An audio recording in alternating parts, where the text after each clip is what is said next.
तो परम भक्त श्री चंद्रहास जी का चरित्र सुनाएंगे, जितना संभव हो पाएगा। आप सब लोग सुनिएगा, 2 दिन का ही समय है, आज और कल। पर भक्त के लक्षण, एक बात हमारी बहुत ध्यान से सुनिए सब लोग। हम हर कथा में एक बात कहते हैं कि भक्त कैसे बने। 2 प्रकार के भक्त हैं। एक भक्त तो वो जिसको ठाकुर जी प्रिय हैं, एक भक्त तो वो जिसको ठाकुर जी प्रिय हैं, और दूसरा भक्त वो जो ठाकुर जी को प्रिय है। हमारी श्रेष्ठता, हमारी योग्यता, हमारा साफल्य और हमारा सब कुछ क्या है, हमको ठाकुर जी प्रिय रहे। पर एक दिन ऐसा आवे कि ठाकुर जी को हम प्रिय लगने लगे, हरि प्रिय। हम अभी ऐसे बन नहीं पाए। अच्छा, इसका प्रमाण क्या है कि हम ठाकुर जी को प्रिय लग चुके हैं? आप संतन को प्रिय लगने लग जाओ, वैष्णवन को प्रिय लगने लग जाओ, ब्रजवासीन को प्रिय लगने लग जाओ, जिनके मस्तक पर तिलक धारण है, कंठ में कंठी धारण है, जिह्वा पर नाम धारण है, एकादशी व्रत नियम निष्ठा से करते हैं, उनको आप प्रिय लगने लग जाओ तो समझ जाओ आप धीरे धीरे आप हरि प्रिय हो रहे हो।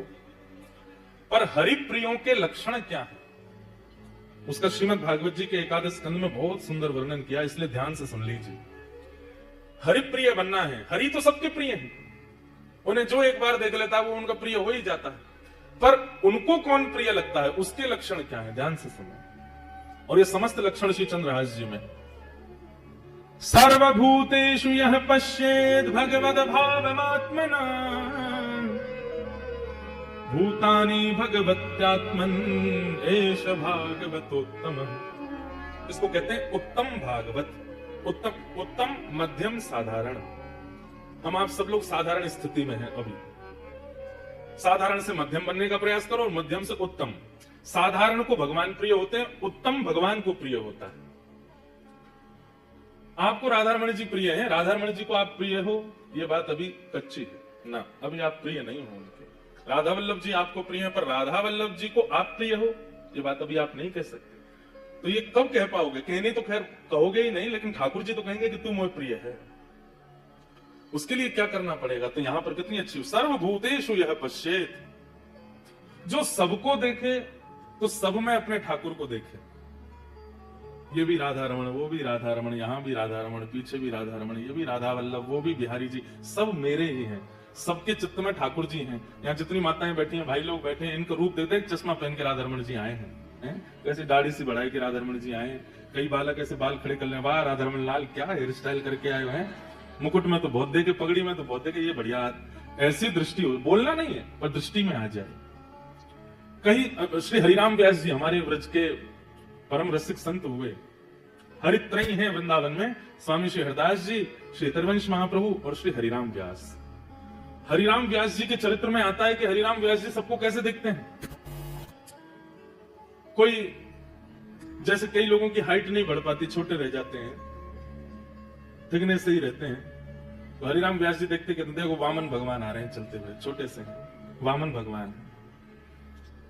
कोई बहुत क्रोधी दिख जाता, बात बात पे क्रोध आता है, गुस्सा आता है, सबसे लड़ने बैठ जाता है, कलेश ही करता रहता है। अब संसारी दृष्टि में तो हम लोग उसको दोष देख लेते हैं, अरे राम ये इससे तो पास दूर ही रहो, इससे लड़ता ही रहता है। पर हरिराम व्यास जी कैसे कोई बहुत लड़ने वाला दिख जाता, ओहो परशुराम जी हैं, चित्त में परशुराम जी विराजमान, नेक में ही क्रोध आ जाए। किसी को बहुत चंचल देख लेते हैं, बहुत उधम मचावे, कभी यहाँ कभी वहां, कभी ओहो ठाकुर जी हैं तो कन्हैया लाल है, नंद जी को लाला आगो है। वो कोई बड़ा धीर गंभीर एक आसन में बैठा है, धीमे बोलता है, कम खाता है, रघुनाथ जी हैं, साक्षात राम जी आए। कोई शरीर में बड़ा विशाल, एक तो होता है मोटा, मोटा नहीं कहेंगे विशाल। कई लोग होते हैं उनके जिम में जा जाके ऐसी पूरी बना ली है अपना शरीर, विशाल काय लगता है उनका स्वरूप। कौन है वो? नृसिंह भगवान। देखते ही थर थर डर लग रहा है। अब हरिराम व्यास जी की ऐसी दृष्टि है, इसलिए श्री जुगल किशोर जी प्राप्त हुए। और एक कोई पक्षपात की बात नहीं कह रहा हूं मैं, वृंदावन में सबको अकेले लाला मिले, एकमात्र श्री हरिराम व्यास जी जिनको जुगल किशोर मिले, दोनों मिले। प्रिया जी भी मिली और प्रीतम भी मिले, पन्ना में विराजमान जुगल किशोर जी। क्यों? उनकी दृष्टि ऐसी है, वो किसी में दोष नहीं देखते, सब में हरि दर्शन करते हैं। और यही उत्तम भागवत का लक्षण, जिसको देखो उसमें हरि दिख जाए। जित देखूं उतित श्याम मई है, सर्वभूतेषु यह पश्येद भगवत भावमात्मनः। और फिर दूसरी बात क्या, भूतानि भगवत्यात्मन एष भागवतोत्तमः। जब सबको देखे तो सब में ठाकुर जी, और जब मंदिर में जाके ठाकुर जी को देखे तो सब ठाकुर जी में। यही मेरे मैया हैं, यही मेरे पिता हैं, यही मेरे चाचा हैं, यही मेरे ताऊ जी हैं, यही मेरे दादा हैं, यही मेरे पति हैं, यही मेरे बालक हैं, सब यही और कोई नहीं। ये दृष्टि जिसकी बन गई है वो उत्तम भागवत है। समय लगेगा, इतनी जल्दी नहीं बन पाएगी दृष्टि, पर प्रयास तो करो। अगल बगल वाले ने देखो, दिख रहे हैं ठाकुर जी वहां, देखो अगल बगल वाले बैठे, कितने सारे ठाकुर जी बैठे हैं, कितने सारे ठाकुर जी बैठे, सबको देखो। ऐसी ही दृष्टि बन गई परम भक्त श्री चंद्रहास जी की। चंद्रहास जी किसके शिष्य हैं? श्री नारद जी महाराज। जैसे ध्रुव जी का चरित्र आता है, जैसे प्रहलाद जी का चरित्र आता है, वैसे ही श्री चंद्रहास जी का चरित्र है। नारद जी के 3 ही भक्त हुए हैं जिन्हें नारद जी ने दीक्षा प्रदान की है। उसमें एक ध्रुव जी हैं और प्रहलाद जी हैं, चंद्रहास है। बहुत ध्यान से एक बात सुनिएगा। एक तो जिनको जानो होए करे ना बीच में, वो बाद में आए करो लास्ट में। और 9 बजे तक कोई उठे नहीं, कम से कम जहां तक हमारी दृष्टि जा रही है वहां तक, तो भाई हम कहने में सुख मिलेगा हमको। ऐसे तो अनेक भक्त हुए श्री नारद जी के, पर नारद जी से अगर कोई पूछता कि आपके कितने शिष्य हैं, तो वो 3 ही नाम बोलते थे, ध्रुव, प्रहलाद और चंद्रहास। किसी ने कहा नारद जी आप इन्हीं का नाम क्यों बोलते हैं? बोले कि भैया क्योंकि इन तीनों ने इतिहास बदल दिया। कैसे? श्रीमद् भागवत जी में ध्रुव चरित्र सबने सुना है, प्रहलाद चरित्र सबने सुना है, पर ध्रुव और प्रहलाद का चरित्र सुना कौन रहा है? नारद जी, स्वयं नारद जी। शिष्य के मुख से गुरु की प्रशंसा सुनी होगी, पर गुरु के मुख से शिष्य की कथा। सोचिए शिष्य किस स्थिति का होगा कि गुरु उसकी रचना बता रहा, उसकी पूरी लीला सुना रहा है। नारद जी महाराज चंद्रहास जी का चरित्र सुनाते हैं। ध्रुव जी का चरित्र सुनाया, प्रहलाद जी का चरित्र सुनाया, और अब चंद्रहास का चरित्र किसको सुना रहे हैं? अर्जुन को। अर्जुन सुन रहे हैं। बहुत सावधानी से सब लोग श्रवण करो। बहुत प्राचीन कथा है चंद्रहास जी की। महाभारत के युद्ध से पूर्व और युद्ध के बाद पांडवों ने 2 यज्ञ किए। युद्ध से पूर्व किया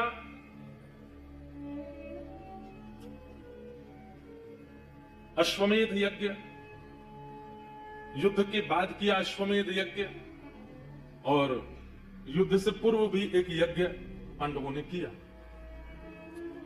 अश्वमेध यज्ञ का एक नियम होता है कि यज्ञ करने के पश्चात जो राजा यज्ञ कर रहा है वो अपने घोड़े छोड़ता है। उन घोड़ों को वो जिस राज्य में घोड़े जाएंगे, अगर वहां के राजा ने उनको बंदी बना लिया तो फिर उस राजा से युद्ध होता है, और अगर उस राजा ने घोड़ों को छोड़ दिया तो वो राजा जिसने घोड़े छोड़े हैं उसके अधीन हो जाता है। तो युधिष्ठिर जी ने घोड़े छोड़े, और घोड़े छोड़ करके नियम बना दिया, उस पर लिख दिया ये घोड़े सामान्य नहीं है। धर्मराज युधिष्ठिर ने महाभारत युद्ध जीतने के बाद अश्वमेध यज्ञ करके इन घोड़ों को छोड़ा है। ये जिस जिस दिशा में जिस जिस राज्य से होकर निकलेंगे वो सारे राज्य युधिष्ठिर के माने जाएंगे। वहां के राजा युधिष्ठिर के नीचे काम करेंगे। और अगर इस भाव से किसी को दिक्कत हो तो युधिष्ठिर से युद्ध लड़ने के लिए तैयार रहना। घोड़ों के पीछे सेना लेकर के अर्जुन चल रहे थे। 2-4 लोगों ने घोड़ों को अपने राज्य में घुसने से मना किया तो अर्जुन ने युद्ध करके उनको परास्त कर दिया। इसी प्रकार फिर जब वो घोड़े पूरी पृथ्वी की चक्कर लगा के वापस आ जाते तब उस राजा को कहा जाता चक्रवर्ती सम्राट। इसको कोई नहीं हरा पाया। युधिष्ठिर जी ने घोड़े छोड़े, राज्यों में प्रवेश करते कई राजा तो अधीन हो जाते, बोले हम युधिष्ठिर जी के नीचे रहने को तैयार हैं। कई नहीं रहते तो अर्जुन युद्ध करके उनको नीचे कर देते। सब जगह भ्रमण करते करते जब वह घोड़े कुंतलपुर पहुंचे, हस्तिनापुर से थोड़ी दूर पूर्व ही एक कुंतलपुर नाम का स्थान पड़ा, जहां पर वे घोड़े पहुंचे, और जैसे ही उन स्थान में घोड़ों का पहुंचना हुआ कोई राजा या सैनिक नहीं आया रोकने। प्रवेश करते ही कुंतलपुर में घोड़े अपने आप अंदर ध्यान हो गए, अपने आप अंदर ध्यान हो गए। अर्जुन ने तुरंत अपना धनुष उठाया, प्रत्यंचा चढ़ाई, बाण निकाल लिया। किसकी इतनी हिम्मत हुई, घोड़ों को अंतर ध्यान कर दिया? कौन है? अरे छुप करके क्या घोड़ों को अंतर ध्यान कर, सामने आओ मेरे। कोई सामने नहीं आया। तो अर्जुन के पास तो ऐसी ऐसी विद्या है कि अगर कोई छुप भी जाए या कोई कहीं भी पहुंच जाए, वो अगर उसका स्मरण करके बाण छोड़ देंगे तो बाण उसी को जाके लगेगा। अर्जुन ने तुरंत बाण का संधान किया और स्मरण किया, जिसने मेरे घोड़े को अंतर ध्यान किया, छुपाया है, ये बाण उसी को जाकर के लगे। युद्ध की चुनौती। जैसे ही अर्जुन ने बाण का संधान किया, इतने में ही आकाश में नारद जी प्रकट हो गए। अर्जुन, इसी वक्त अपना बाण नीचे रखो, धनुष बाण नीचे करो। क्या क्या कह रहे हैं आप? ये तो नियम बना था कि जो भी घोड़ों को पकड़ेगा उससे युद्ध करना पड़ेगा, और कोई छुप करके अगर घोड़ों को अपने वश में कर ले, मैं उसको मारूं ना, ये कैसे हो सकता है? तब नारद जी महाराज बोले, क्योंकि जिसने तुम्हारे घोड़ों को अपने वश में किया है वो सामान्य नहीं है, तो तुम्हारा शत्रु नहीं, तुम्हारा मित्र बनने योग्य है। ऐसा क्या गुण है उसमें? कोई बहुत बड़ा दिग्विजयी राजा है या क्या? क्या ऐसी क्या खूबी है उसमें कि मैं उसको अपना मित्र बनाऊं? तो नारद जी महाराज ने कहा, जिस प्रकार तुम कृष्ण भक्त हो, ऐसे ही जिसने तुम्हारे घोड़े हरण किए हैं वो भी कृष्ण भक्त है। कुंतलपुर का राजा, उसका नाम है चंद्रहास। इसलिए तुम उस पर बाण चढ़ाने की, चलाने की कोई चेष्टा मत करो। अर्जुन तो तुरंत सुन के, ये बात सुनकर के वो कृष्ण भक्त है। अर्जुन बोले, मैंने पहले तो कभी नाम नहीं सुना चंद्रहास का। बोले, जरूरी थोड़ी है कि सारे भक्त प्रकट ही होते हैं, कई अप्रकट भक्त होते हैं, और अप्रकट भक्त ठाकुर जी को अति प्रिय होते हैं, जो अपनी भक्ति प्रकट ही नहीं करते, पता ही नहीं चलने देते। बगल वाले को नहीं पता, बगल वाले की बात पत्नी को नहीं पता कि ये भक्त हैं। ऐसे भक्तों के चरित्र भी भक्तमाल जी में। अंतर्निष्ठ राजा, पत्नी को ही नहीं पता कि पति भक्त है।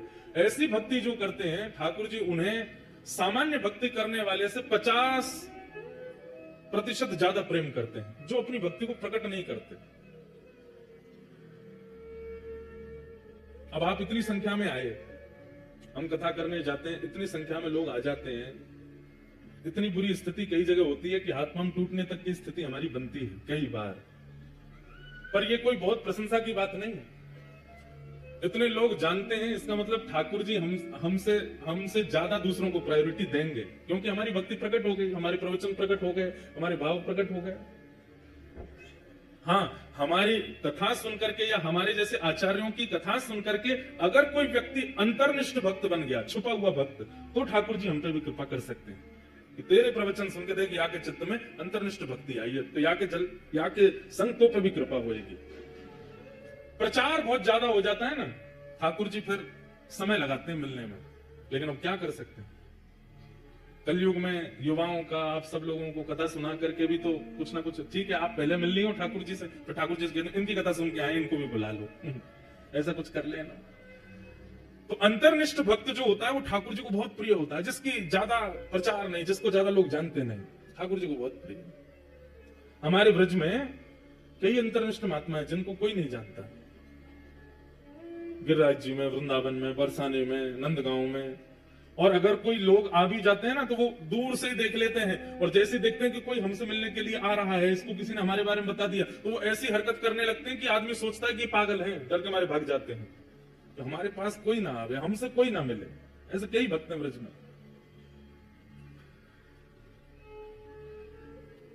हमने कईयों के दर्शन किए। एक तो वृंदावन परिक्रमा में जो बहुत पुराने लोग होंगे, वृंदावन परिक्रमा करते रहे होंगे, तो उनको शायद पता होगा,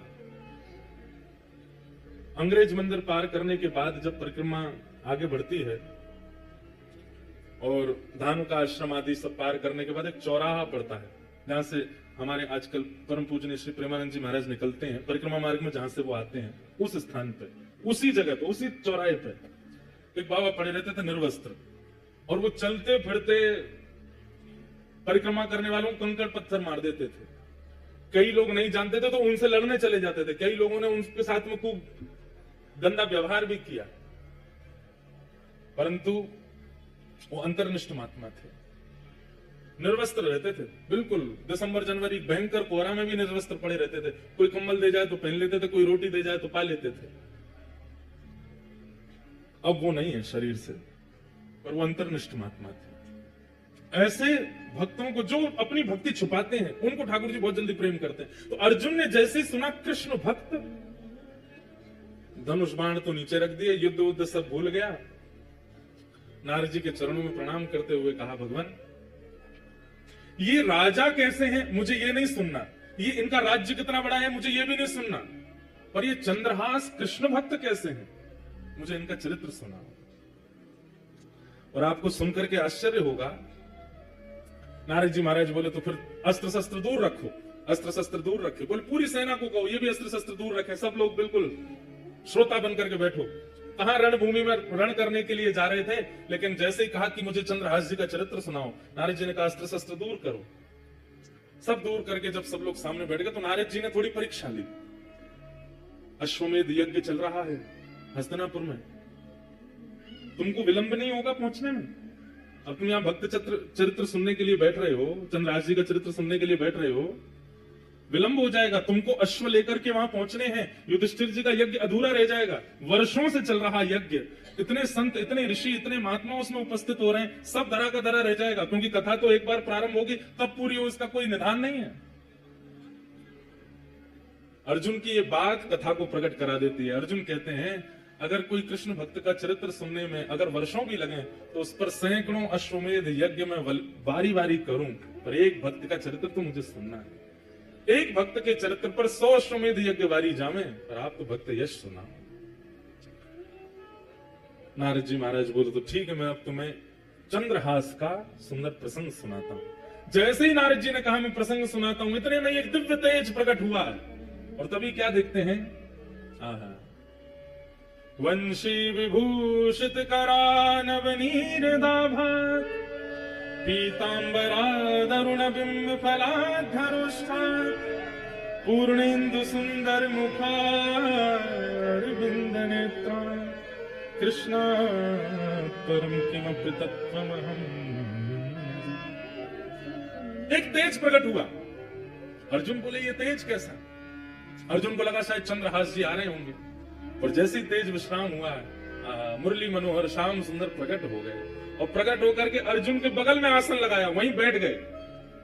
अर्जुन बोले नाथ ये कैसी लीला आपकी? बोले भागवत की कथा सबको सुनने का अधिकार है, भक्त चरित्र का मुख्य श्रोता तो मैं हूं, सबसे पहले मैं आकर के बैठूंगा, व्यास जी का तिलक करूंगा तभी कथा होएगी। भक्त चरित्र तो मैं सुनता हूं, चंद्रहास का चरित्र यहां पर सुनाया जाएगा या किसी भी भक्त का चरित्र सुनाया जाएगा, मेरे बिना नहीं प्रारंभ हो सकता, तो मुझे आना पड़ेगा। आप सब इतनी संख्या में बैठे हैं, आप सबके बीच में मुंह छुपाए चुपचाप ठाकुर जी बैठे हैं, क्यों? एक भक्त चरित्र प्रारंभ हो रहा है। भक्त का चरित्र तो ठाकुर जी सुनते। ठाकुर जी प्रकट हो गए, अर्जुन के बगल में आकर के बैठ गए। अर्जुन के तो भाव ऐसे प्रकट हो रहे हैं, नाथ कितनी कृपा। नारद जी महाराज भावुक हो गए, भगवान आज्ञा हो तो अब मैं चरित्र सुनाना प्रारंभ करूं। ठाकुर जी बोले निश्चित सुनाओ, अब कोई विघ्न नहीं आएगा, कोई रुकावट नहीं आएगी, तुम तो सुंदर अब चरित्र सुनाओ। केरल देश में एक राजा थे, बड़े प्रतापी राजा, और उन प्रतापी राजा के यहां एक पुत्र ने जन्म लिया जिनका नाम उन्होंने रखा चंद्रहास। धीरे धीरे बालक जब 3 वर्ष का हो गया, बहुत सावधानी से सुनिएगा सब लोग, बालक जब 3 वर्ष का हो गया तब केरल देश में एक शत्रु राजा ने चढ़ाई की, और ऐसी चढ़ाई की कि पूरे केरल देश को अपने वश में कर लिया। अनंत संख्या लेकर के सैनिकों की आया, पूरे केरल देश पर आक्रमण कर दिया। उस आक्रमण में राजा मारे गए, सैनिक मारे गए। अब धीरे धीरे स्थिति की सेना ने भीतर देश में प्रवेश करके वहां की औरतों को, बच्चों को भी मारना प्रारंभ किया। जो क्रूर राजा जिसने आक्रमण किया था उसको पता चला, बोले कि राजा मर गया, रानी मर गई, पूरा परिवार मर गया, एक इनका 3 वर्ष का बालक है, वो अंदर भवन में है, उसको मार दो तो आपकी विजय हो गई इस देश पर। जैसे ही उस राजा ने अंदर प्रवेश करना प्रारंभ किया तो एक धाई मां, जो बालकों की आजकल कहते हैं तो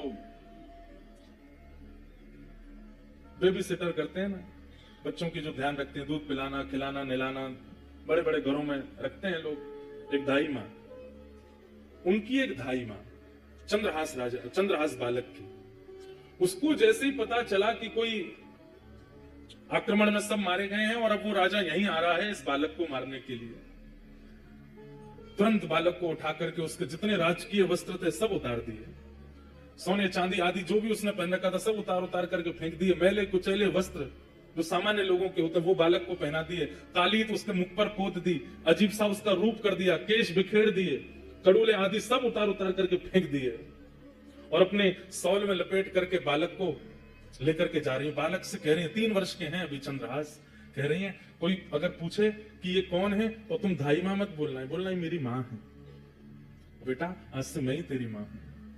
माता पिता दोनों चले गए, पूरा राज्य नष्ट हो गया। धाई मां ने बालक को अपने सौल में लपेटा, गोद में लेकर के पीछे के रास्ते से सामान्य लोग जहां से भाग रहे थे वहीं से निकल के जाने लगे। जगह जगह नाकाबंदी पर सबको देखा जा रहा था। अंदर से राजा ने घोषणा कर दी कि राजकुमार को लेकर कोई भाग गया है, ढूंढो उसको, कहां है। बहुत सुंदर चरित्र बंधुओं, सावधानी से सुनना। बालक को लेकर के दाई मां जैसे बाहर आने लगी तो एक सैनिक ने रोका। कौन हो? महाराज मैं तो सामान्य स्त्री हूं, मेरा घर जल गया, पति मर गए, जा रही हूं, कहीं भाग जाऊंगी, मुझे भी मार देंगे नहीं तो। कौन है ये बालक, इसका मुख दिखाओ। बालक का जब रूप दिखाया तो फटे कुचैले वस्त्र पहने, मुख पर गंदगी लपेटी हुई, लगी रहा था कि दाई मां का ही बालक है। ए बालक, ये कौन है? चंद्रहास बोले, ये मेरी मां है। ठीक है, जल्दी जाओ, निकलो यहां से। जैसे तैसे वहां से प्राण बचा करके उस बालक के वो धाई मां निकल गई। बहुत व्याकुल है चित्त से, इतनी दूर जाना है कि कहीं से भी उस राजा को ये राजकुमार मिल ना जाए। तो दक्षिण केरल देश से चलकर के वो मां उत्तर भारत तक चलकर के आई बालक को लेके। महीनों लगे, साल लगे, कितना समय लगा पता नहीं। और ग्वालियर के पास में जो कुंतलपुर गांव जिसके बारे में हम लोग सुनेंगे, जहां के ये राजा बने कालांतर में, वहां पहुंच गए। वहां के तत्कालीन राजा कोई थे, उनके मंत्री थे, उसका नाम था दृष्टबुद्धि। क्या नाम था? दृष्टबुद्धि। दृष्टबुद्धि के पास जाकर के दाई मां ने कहा, मैं दासी हूं, बहुत निपुण हूं, आप मुझे जो काम कहेंगे मैं करने को तैयार हूं, मुझे कोई नौकरी दे दीजिए। मां को लगा अब उत्तर भारत में कम से कम इतने 1000 किलोमीटर की दूरी है, कम से कम यहां सुरक्षित रहेंगे राजकुमार। दृष्टबुद्धि, दृष्टबुद्धि कुंतलपुर के राजा के मंत्री हैं। मंत्री ने जैसे देखा, अच्छा ठीक है, हमारे यहां तो बहुत सेविकाएं हैं, काम तो लगे रहते हैं, क्या कर सकती हो? बोले जो कहोगे वो करने को। और ये तुम्हारा बालक, ये तो छोटा है, ये खेल लेगा यहां बाहर बच्चों के साथ में। ठीक है। और वहां उस धाई मां को एक नौकरी मिल गई, राजा के दरबार में कुछ काम आदि करती। और चंद्रहास राजकुमार, अब पूरा नगर दाई मां को जानता है, जितने लोग जानते हैं सब कहते हैं ये बालक कौन है? बोले कि ये दासी पुत्र है। कहां एक राजमाता का पुत्र, कहां एक राजा का राजकुमार, और अब क्या बन गए हैं? दासी पुत्र। 2-2 दिन तक भोजन नहीं मिल पाता है, रात्रि सोने की व्यवस्था नहीं हो पाती है, दाई मां के साथ ही चंद्रहास रहते हैं। बंधुओं, यही जीवन है, कब दिन बिगड़ जाए या बदल जाए कुछ कह नहीं सकते हैं।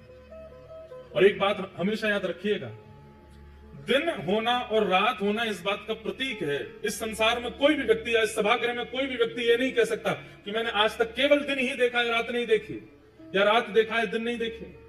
सब देखा है। इसका मतलब दिन क्या है? यश। दिन क्या है? संपत्ति। दिन क्या है? प्रबलता। दिन क्या है? ऐश्वर्य। और रात्रि क्या है? सब इसका उल्टा। सबको देखना पड़ता है। और एक बात कहें आपको, बहुत फैक्ट बात है, हम सबका जीवन 10-10 वर्षों में विभाजित है। 10 वर्ष अच्छे निकलेंगे, 11वें वर्ष से फिर 10 वर्ष कुछ कठिनाइयां रहेंगी, फिर अगले 10 वर्ष ठीक निकलेंगे, फिर अगले 10 वर्ष कठिनाइयों से निकलेंगे।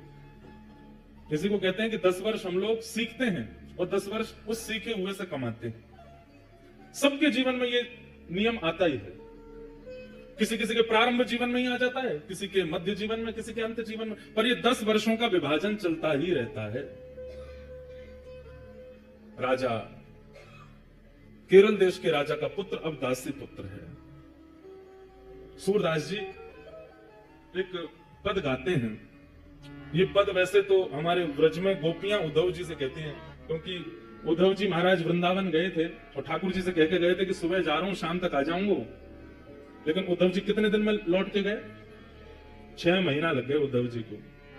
तो उद्धव जी जब गोपियों को समझाने के लिए आए तो गोपियां उद्धव जी को देख करके क्या कह रही हैं, वही शब्द श्री सूरदास जी गा रहे हैं। क्या?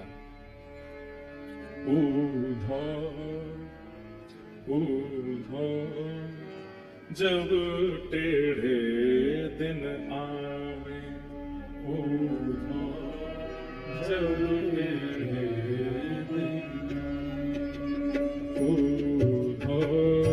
जब टेढ़े दिन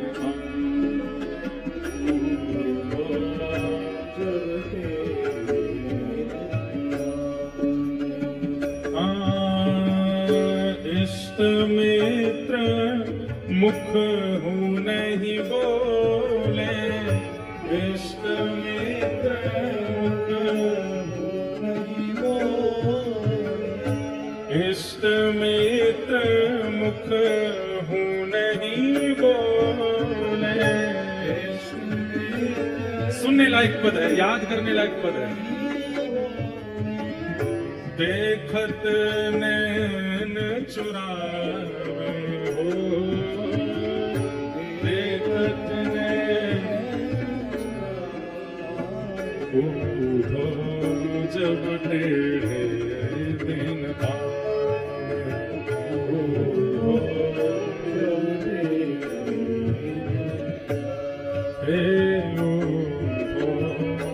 जब टेढ़े दिन जिनके टेढ़े दिन आके निकल चुके हैं वो रिलेट करेंगे, और जिनके नहीं आए हैं वो सावधान हो जाना, ऐसा ही होने वाला है। हम यहाँ कोई चिकनी चुपड़ी बात नहीं करेंगे कि कुछ नहीं होगा जीवन में, होगा, निश्चित होगा। किसी का जीवन एक रस नहीं रह सकता इस संसार में, चाहे मैं ही क्यों ना हूं। सबके जीवन में संकट और ऐसे विपरीत टेढ़े दिन सबके आते हैं, आएंगे जरूर, पर करना क्या है? दुख की घड़ी से भागना नहीं है, जूझना, लड़ना। और वो लड़ना जूझना आचार्य सिखाता, सत्संग सिखाता। जब टेढ़े दिन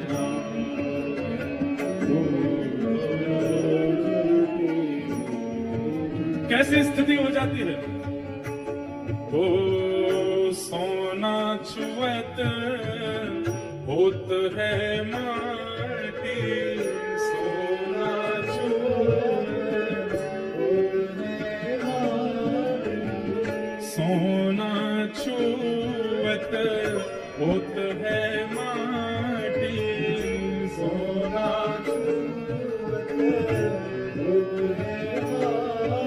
और मूर्ख ज्ञान सिखावे, मूर्ख ये जब कठिन समय आता है ना, तो सामान्य सा व्यक्ति, बुरा व्यक्ति, बिल्कुल मूर्ख व्यक्ति, उसकी बात भी हमको ज्ञान लगने लगती है। अच्छा, केकई जी को ज्ञान किसने दिया? मंथरा ने दिया। मंथरा की बात समझ में भी आ गई केकई जी को। इतने बड़े बड़े ज्ञानी वशिष्ठ आदियों की बात समझ नहीं आई। टेढ़े दिन जब आते हैं तब मूर्खों की बात ही समझ में आती है। ये बात गोपियां व्यंग करके उद्धव को कह रही है। बता, हम गोपी, जो गोपी गीत में कह रही हैं, नखल गोपिका नंदनो भवान अखिल देहि नाम अंतरात्म दृक विखन सार्थितो विश्वगुप्त। ये ठाकुर जी से कह रही हो, तुम नंद जी के लाला नहीं हो, तुम यशोदा के लाला नहीं हो। ठाकुर जी डर गए, इन्हें पता तो ना चल गई कि मैं देवकी को लाला हूं। तो कौन को लाला हूं मैं? गोपी बोली, विखन सार्थितो विश्वगुप्त है। आप साक्षात ब्रह्मा को भी बनाने वाले परमात्मा हो, हम जानती हैं आपको। ठाकुर जी बोले, ले मैं तो यूं सोच रहा हूँ, जानती हूँ कि मैं देवकी को लाऊं, इनको तो ये भी पता है कि मैं परमात्मा हूँ। वो गोपियां और उन गोपियों को समझाने उद्धव आया है। गोपियां कह रही है जब टेढ़े दिन आते हैं तो तुम जैसे मूर्ख ही समझाते हैं उद्धव। मूर्ख ज्ञान सिखावे,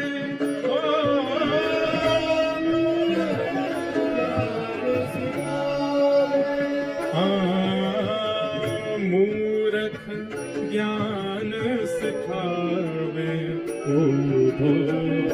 जब टेढ़े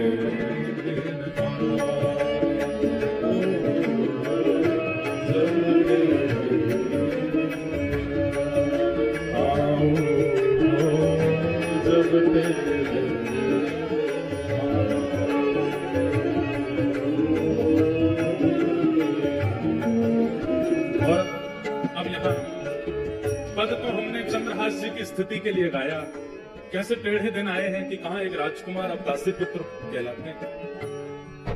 कितनी परीक्षा है चंद्रहास की। माता जी चली गई, पिताजी चले गए, एक राजकुमार केरल देश का अब ग्वालियर के पास में एक राजा के यहाँ पे दासी का पुत्र बना बैठा है।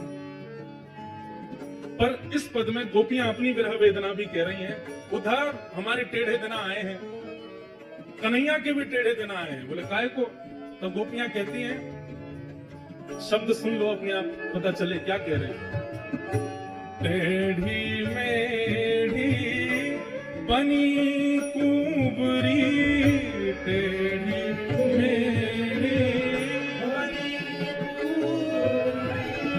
किसकी बात हो रही है? उपजा। टेढ़ी मेढ़ी बनी कुबरी, टेढ़ी मेढ़ी वाको हरी लिपटावे, वाको हरी लिपटावे। और हाँ चंद्र वदन सी सुघड़ राधिका, चंद्र वदन सी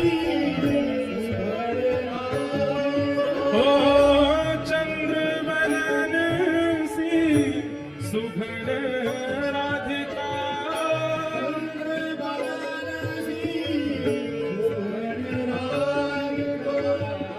वाको योग सिखावे हो, वाको उधर वो कुब्जा। हम किसी की बॉडी शेमिंग के पक्ष में नहीं है, पर यहाँ गोपियां तो कह सकती हैं।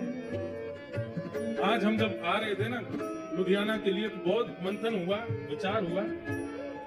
एक बार उद्धव गोपी संवाद, उसमें उद्धव जी महाराज ने 7 बातें कही हैं गोपियों से, और उन 7 बातों का उत्तर गोपियों ने दिया है। इसी पे 7 दिन चर्चा करें कभी। पहले दिन की चर्चा में केवल उद्धव जी का व्रज आगमन और 7 बातों में समझाना गोपियों को कि कृष्ण को भूल जाइए, वो तो परमात्मा है, वो तो ईश्वर है, वो तो जगदीश्वर है। और इनका उत्तर फिर गोपियां कैसे कैसे दे रही हैं, वो 7 दिन पूरी उसी चर्चा में वो गोपियां कह रही हैं, टेढ़ी मेढ़ी, वो जो टेढ़ी मेढ़ी बनी कुंवरी, वाको हरी लिपटा में, उसको तो अपने हृदय से लगा रहे हैं। और चंद्र वदन से सुधर राधिका, इनके लिए योग सिखाने के लिए उद्धव को भेजा है। ये टेढ़े दिन नहीं है तो क्या है? जब टेढ़े दिन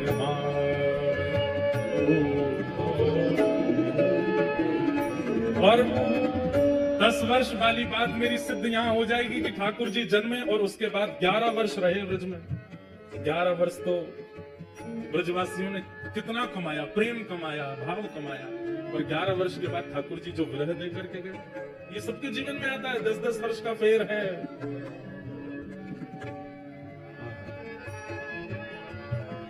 सूरदास विघ्ना के आगे,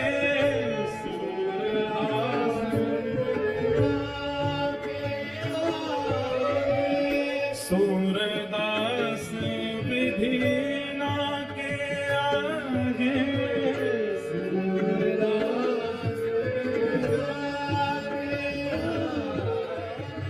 काको दोष लगावे,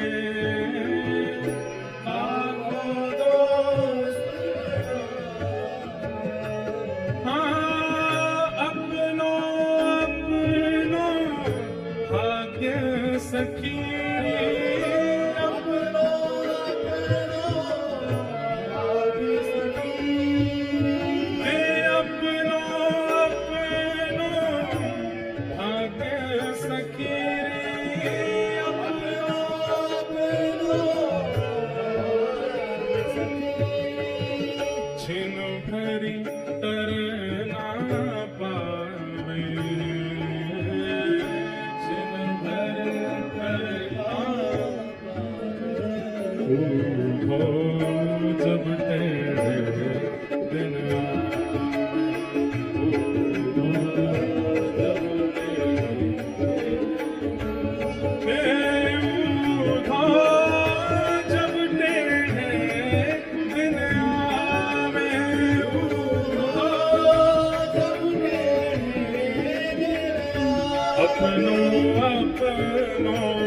भाग्य सखी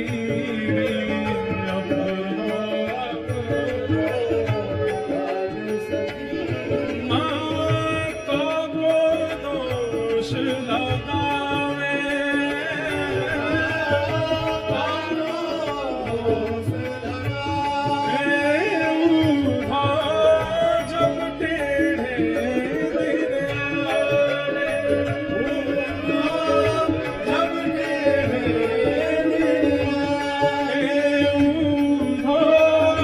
जब टेढ़े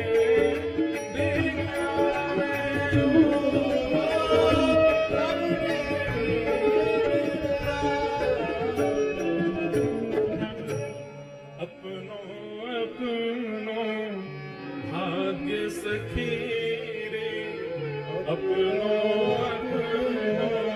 भाग्य सखी ताको दोष लगावे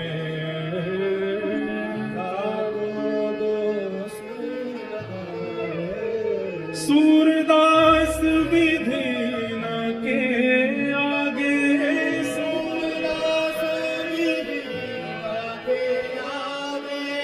छिन पलटिक ना पावे हो जब टेढ़े दिन आए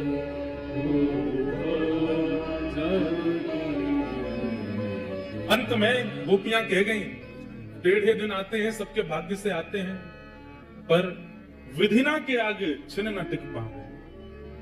अगर किसी के चित्त में गोस्वामी तुलसीदास जी प्रसिद्ध बात है सबको पता है दीन कहे धनवान सुखी धनवान कहे सुख राजा को भारी राजा कहे महाराजा सुखी महाराजा कहे सुख इंद्र को भारी इंद्र कहे चतुरानन को सुख ब्रह्म कहे सुख विष्णु को भारी तुलसीदास विचार कहे हरि भजन बिना सब जीव दुखारी सब दुखी। कष्ट का समय सबके जीवन में आता है बंधुओं बस उस समय पर धैर्य मत खोइएगा। ये 10 दिन में जो भजन किया 10 वर्ष में जो भजन किया वो 10 वर्ष कष्ट के जमावेंगे तब उस भजन से बल लेकर के बस उससे जूझ लीजिए निकल लीजिए शांत रहिए मौन रहिए। आज चंद्रहास जी एक दासी पुत्र हो गए कैसा उनका जीवन छोटे बच्चों के साथ में बाहर गली में खेलते हैं नाली में गिर जाते हैं सब कुछ राजकीय अब नष्ट हो चुका है और दासी पुत्र के नाम से ही जाने जाते हैं। लेकिन ठाकुर जी जब परीक्षा लेने पे आते हैं तो बंधु अति कर देते हैं कई बार। 5 वर्ष की आयु हुई चंद्रहास जी की और जो दाई मां उनको लेके भागी थी बचाने के लिए अब उसके प्राण निकलने लगे। कोई नहीं है अब चंद्रहास जी का इस दुनिया में माता पिता परिवार सब मारा जा चुका है एक दाई मां है बस और अनजान नगर सब दासी पुत्र समझते हैं इनको। चंद्रहास जी गए अपनी मां के पास दाई मां के पास तो देखा बिस्तर पर पड़ी बुखार चढ़ रहा है सिर दबाने लगे मां आपको क्या हुआ। चंद्रहास का हाथ पकड़ दिया बालक अब मैं जाने वाली हूं आप जा रही हो मैं किसके पास जाऊंगा फिर मेरा कौन है यहाँ पे माता पिता जा चुके हैं आप मुझे यहाँ ले आई मैं आपको ही मां मानता हूँ यहाँ सब लोग मुझे जानते नहीं है मुझे कोई पूछता भी नहीं आप भोजन कराती है तो मैं खाता हूँ आप मुझे नहलाती है तो मैं नहा लेता हूँ मैं किसके पास रहूंगा अब। सुनो चंद्रहास इधर आओ आज के बाद कोई पूछे तुम्हारी माँ कौन है तो कहना कृष्ण मेरी माँ है। कोई पूछे तुम्हारे पिता कौन है तो कहना कृष्ण मेरे पिता। कोई पूछे कि तुम्हारा आश्रय कहाँ है तो श्री कृष्ण के चरणार बिंदों को ही अपना आश्रय बताना। कोई पूछे तुम्हारा सर्वस्व कौन है तो कृष्ण ही तुम्हारे सर्वस्व है। बोलो चंद्रहास तुम्हारी माँ कौन है। चंद्रहास रोते हुए बोलते हैं कृष्ण मेरी माँ है। जानते भी नहीं है कृष्ण है कौन बस माँ समझा रही है कौन है तुम्हारी माँ कृष्ण मेरी माँ। तुम्हारे पिता कौन है कृष्ण मेरे पिता। तुम्हारे सर्वस्व कौन है कृष्ण मेरे सर्वस्व। और यही कृष्ण मेरे सर्वस्व, कृष्ण मेरे सर्वस्व कहते कहते कहते ढाई माँ ने भी प्राण त्याग दिए। अकेले रह गए हैं चंद्रहास पूरी दुनिया में, और कोई नहीं है उनके पास। नारद जी कथा सुना रहे हैं और सामने बैठ के कृष्ण अर्जुन दोनों रो रहे हैं। चंद्रहास जी का चरित्र। चली गई मां, किसी के घर में किराए पर या कैसी भी रहती थी, उन घर वालों ने अब चंद्रहास जी को घर से निकाल दिया। मां तो थी, काम करके कुछ देती थी, अब तू अकेला क्या करेगा, यहां पर निकल जा। छोटे से 5 वर्ष के चंद्रहास निकल गए घर से। कभी किसी वृक्ष के नीचे सो जाते हैं,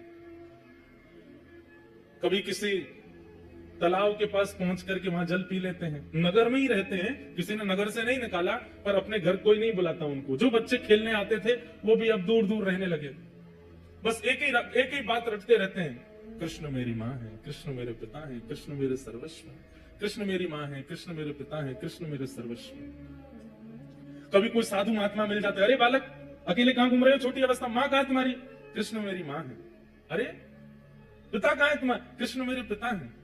घर कहां है तुम्हारा, ठाकुर जी के, कृष्ण के चरण ही मेरे घर है। संत जन देख करके सुन के बड़े खुश होते, हृदय से लगाते, फल आदि दे देते। तो चंद्रहास जी खूब प्रेम से पाते। 5 दिन हो गए, प्रसाद नहीं मिला, खा लेते। ऐसी स्थिति चंद्रहास जी की रहती है। कुछ गांव के बच्चे उनको मित्र तो मानते थे, पर दूर से ही उनके साथ में देख करके बस दूर ही रहते थे, माता पिता जाने नहीं देते थे। एक दिन चंद्रहास बैठे, कुछ बालक छुप करके आ गए उनके पास। बोले चंद्रहास हमारे साथ कुछ खेलो ना। बोले कौन सा खेल खेलोगे, बोले तुम बताओ वही खेलेंगे। बोले बाकी खेल तो मुझे नहीं आते, कीर्तन रूपी खेल आता है। बोले कीर्तन रूपी खेल ही खेलो। बोले इसमें क्या करना पड़ता, बोले एक गाएगा, बाकी सब उसके पीछे गाएंगे। जीतेगा हारेगा कौन, बोले सब जीतेंगे, हारेगा कोई भी नहीं। कीर्तन रूपी खेल में कोई नहीं हारता, सब जीतते हैं। चंद्रहास जी अपने भुजा उठा करके चारों तरफ बालकों को बैठा करके कीर्तन करते हैं। सारे बालक चंद्रहास जी के पीछे पीछे गाते हैं। ऐसा मधुर संकीर्तन हुआ, गांव के लोग देखने लगे, अपने अपने बच्चों को भगा करके ले गए वहां से। मना किया था ना इसके पास मत आना, अभागा है, पता नहीं कहां से आया, इसकी मां का भी कोई परिचय नहीं, 2-3 वर्ष यहाँ रही, दासी बन करके मर गई वो भी, अब इसके पास कोई नहीं आएगा। दूर रहते थे सब। चंद्रहास जी एक पेड़ के नीचे बैठ करके केवल चिंतन कर रहे हैं, कृष्ण मेरी मां है, कृष्ण मेरे पिता है, कृष्ण मेरे सर्वस्व। कठिन परिस्थिति सबके जीवन में आती है बंधुओं, बस उस परिस्थिति में ठाकुर जी का त्याग मत करो। कौन से भक्त का चरित्र आप सुने हैं जिसके जीवन में कठिन परिस्थिति ना आई हो? श्रीमन चैतन्य महाप्रभु का चरित्र सुन लीजिए, वे तो साक्षात कृष्ण स्वरूप ही हैं। श्री राधा कृष्ण गौर तनु बनकर के ही चैतन्य महाप्रभु बनकर के आए, पर उनके या उनके अनुयायियों के जीवन में भी कष्ट तो था। हमें दिखता था वो कष्ट, उन्हें अनुभव नहीं होता था। यही तो बात समझने की है कि कष्ट संसार में है, दुखालयम शाश्वतम, संसार को दुखालय कहा जाता है। यहां दुख शाश्वत रूप से रहता है, उसको कोई नहीं मिटा सकता, पर उसका अनुभव होना बंद हो जाता है भक्त आश्रितों को, भगवद आश्रितों को। उसकी अनुभूति होनी, उससे मिलने वाली पीड़ा होनी बंद हो जाती है। मैं कथा में कहा करता हूं, भक्ति क्या है, एनेस्थीसिया का इंजेक्शन है, सुन्न कर देती है बॉडी को। फिर चाहे जितनी विपत्ति आवे, जितने कष्ट आवे, जितने संकट आवे, आते तो हैं कष्ट, अनुभव नहीं होते, पता नहीं चलते, सबको पार कर लेते हैं। दुखालयम शाश्वतम। मीराबाई के जीवन में भी कितने संकट आए, क्या क्या नहीं किया उनके ससुराल के पक्ष के लोगों ने। सक्कूबाई का जीवन चरित्र देख लीजिए, सूरदास जी का जीवन चरित्र देख लीजिए। सूरदास जी को भविष्य बताने की विद्या थी, नेत्र नहीं थे उनके पास, लेकिन सूरदास जी जन्मांध नहीं है। कुछ पीड़ा हुई थी जिसके कारण उनके नेत्र की ज्योति चली गई, पर उनको एक दिव्य विद्या थी, सामने आकर के जो बैठ जाता था और जो पूछता था सूरदास जी उसको बता देते थे। पिताजी ने कहा, सूरदास इतनी अच्छी विद्या है तुम्हारे पास, तुम इससे धन क्यों नहीं लेते? पिताजी, भगवत प्रदत्त विद्या को मैं बेच नहीं सकता, ये मैंने कहीं से सीखी नहीं है, ठाकुर जी की कृपा से मुझे प्राप्त है, मैं इसका विक्रय नहीं करूंगा। बोले विक्रय नहीं करेगा, पूरे दिन घर में पड़ा रहता है, यहाँ पे भीड़ लगी रहती है, 1 रुपया तुम लेते नहीं हो, निकल जाओ घर से। निकल गए घर से।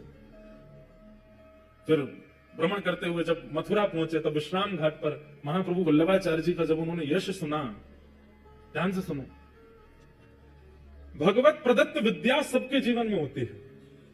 ठाकुर जी कोई ना कोई गुण देकर के सबको भेजते हैं। मेरे अंदर भी है, आपके अंदर भी, यहां बैठा कोई व्यक्ति ऐसा नहीं है जिसको भगवत प्रदत्त विद्या ना हो। एक गुण सबको देके भेजते हैं, पर उस गुण का सदुपयोग हम नहीं कर पाते। कई लोगों को पता चल जाता है कि हमारा कंठ बहुत अच्छा है, तो वो लोक रंजन में लग जाते हैं, सबको रिझाने में गा करके। कई लोगों को पता चलता है हमारा रूप बहुत सुंदर है, तो वो लोगों को लुभाने में लग जाते हैं। कई लोगों की पाक विद्या अच्छी, तो वो लोगों को खिलाने में लग जाते हैं। कई लोगों का नृत्य बहुत अच्छा, तो वो लोगों को रिझाने में लग जाते हैं। पता चल जाए कि कोई भगवत प्रदत्त विद्या है या भगवत प्रदत्त गुण हमारे पास है, उससे हरि को रिझाओ, हरि रिझेंगे। सूरदास जी महाराज को लगा कि मैं बिना नेत्रों के लोगों का भविष्य देख लेता हूं, लोगों की कोई चीज ढूंढ लेता हूं, लोगों का पास्ट पता है, फ्यूचर पता है, सब कुछ मुझे पता है बिना नेत्रों के, पर इस गुण से मैं संतुष्ट नहीं हूं। इसी भावना को चित्त में धारण करके श्रीमद् वल्लभाचार्य जी के पास गए, महाप्रभु जी के चरणों में प्रणाम किया। तो महाप्रभु जी ने उन पर दृष्टि डाल करके देखा, और जैसे ही ब्रह्म संबंध हुआ, जैसे ही गुरु दीक्षा प्रदान की श्री सूरदास जी को, सूरदास जी से कहा, तुमने बहुतों का भविष्य देखा है, तुम पास्ट में जा जा करके सबका देख लेते हो, अब मैंने तुम्हें ब्रह्म संबंध दे दिया है, अब ब्रह्म का पास्ट देखो, ठाकुर जी का जीवन चरित्र देखो। आहा, जैसे सूरदास जी ने नेत्र बंद करके चिंतन लगाया, अब किसी जीवात्मा का कोई भविष्य आदि नहीं दिख रहा है, या किसी जीवात्मा की पूर्व की स्थिति नहीं दिख रही, अब ठाकुर जी की लीला दिखने लगी उनको। और सूरदास जी ने, तब मेरे को सूरदास जी आज इसलिए याद आ रहे हैं, सामने ही बैठे, वहीं ऊपर ही बैठे, और बार बार अपना तंबूरा लेके ऐसे ठाकुर जी ऐसे बैठ करके सुन रहे हैं, तो मेरी बार बार दृष्टि पड़ती है, इसलिए बार बार सूरदास जी स्मृति में आ रहे हैं, लेकिन भाव की पुष्टि हो रही है, इसलिए मैं बोल रहा हूं। तो सामने ही जब बैठे हैं, और कोई यहाँ शंकराचार्य जी भी बैठे हैं, ऋषि अत्रि भी बैठे हैं, वशिष्ठ जी भी बैठे हैं, पर हम वैष्णवों की ध्वजा लेकर के भक्ति के आगे यही चल रहे हैं। जैसे ही ब्रह्म संबंध हुआ, पहला पद सूरदास जी ने कौन सा कहा, इतना सुंदर पद है, बस मुझे मिल जाए। आहा,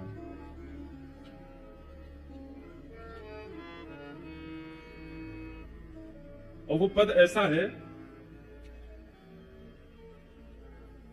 कि श्री राधा रानी पहली बार नंद भवन आई है, और सूरदास जी को दिख रहा है विश्राम घाट पे बैठ करके, और वल्लभाचार्य जी कह रहे हैं कहां दिख रहा है, गाओ। सूरदास जी सबका भविष्य देखने वाले आज पहली बार यमुना जी के तट पर बैठ करके कह रहे हैं, हे गुरुवर, जो दिख रहा है वो गा रहा हूं। क्या कि यशोदा मैया राधा कुंवरी सवारती, कर यशोदा मैया राधा कुंवरी। जय जय। ऐसा दिख रहा है कि नंद भवन में ठाकुर जी मैया से लड़ रहे हैं। अच्छा, कहा कह रहे हैं, बोले यूं कह रहे हैं, मेरा ब्याह कराओ, मैं ब्याह करूंगा मैया, मैं चोरी चकारी और सबरो उदम छोड़ दूंगा, मेरा ब्याह करो। मैया बोली, लाला 3 बरस को 3.5 बरस को तू है, वही तो ब्याह करेगो। इतने में ही बाहर नंद भवन का, पूरी कथा तो मैं नहीं सुनाऊंगा, बहुत बड़ी है, कल अगर अवसर मिलेगा तो सुनाऊंगा। एक दिन पहले ही ठाकुर जी मिले किशोरी जी से पहली बार, और किशोरी जी को अपने नंद भवन को सबरो मार्ग बता दियो, वहां मेरो घर है, वहां मैं रहूं, और मेरो नाम है कुंवर कनाई। तो मैया तो लड़ रहे हैं, मेरो ब्याह करा दे। इतने में ही किशोरी जी ढूंढते ढूंढते नंद भवन पहुंच गए। मैया बोली, इतना सो है तू, अभी नेक्स्ट सो, अभी तो ब्याह करेगो, बहू कैसी चाहिए। इतने में ही बाहर से आवाज आई, कुंवर कनाई। किशोरी जी पधारी हैं, ठाकुर जी के कान खड़े, मैया सुन देख कौन बोल रहा है, कुंवर कन्हाई। मैया बोली, जी कौन, जी तो कोई लाली बोल रही। मैया लाली ना, बहू है, चर्चा है रही, अपने आप ही आई गई है। श्रीमद् वल्लभाचार्य जी सन्मुख बैठे हैं, और सूरदास जी, एक आचार्य की कृपा हो गई, और अपने भगवत प्राप्त गुण से ठाकुर जी की द्वापर की लीला देखने लगे, और देख करके गाने लगे। क्या लीला हुई, तो ठाकुर जी दौड़ करके गए, द्वार खोलो। यशोदा जी किशोरी जी को भीतर लेकर के पधारी, हरी लाली, कौन की लाली है तो? और किशोरी जी संकोच में खड़ी है, ठाकुर जी को देख रही हैं। ठाकुर जी कह रहे हैं, बताओ कौन की लाली हो। किशोरी जी कुछ नहीं बोली। तो ठाकुर जी, मैया जो ब्रजमान गोप की लाली है। अच्छा, बरसाने वाले ब्रजमान गोप। किशोरी जी कुछ नहीं बोली। अच्छा, तेरा गांव कौन सा है? मैया बरसाने गांव में रे, रावल गांव की है। अच्छा, तेरी मैया को नाम तो मुझे कछु ऐसो याद है, वो याद नहीं आ रहा है। ठाकुर जी बोलो कीर्ति मैया, तो ते पूछ रही हूं मैं, तू काय को बता रहा है? या ते पूछ रही हूँ, या बता दे।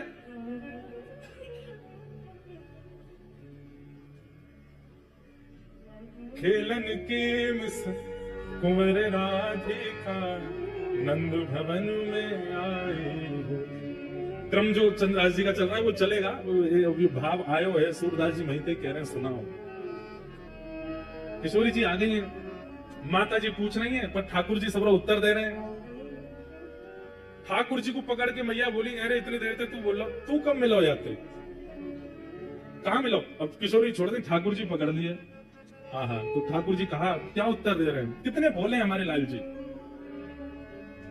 जमुना तीर कलही में भूलो, जमुना तीर कलही में भूलो, बाह पकड़ ले आई हो, बाह पकड़ ले आई हो।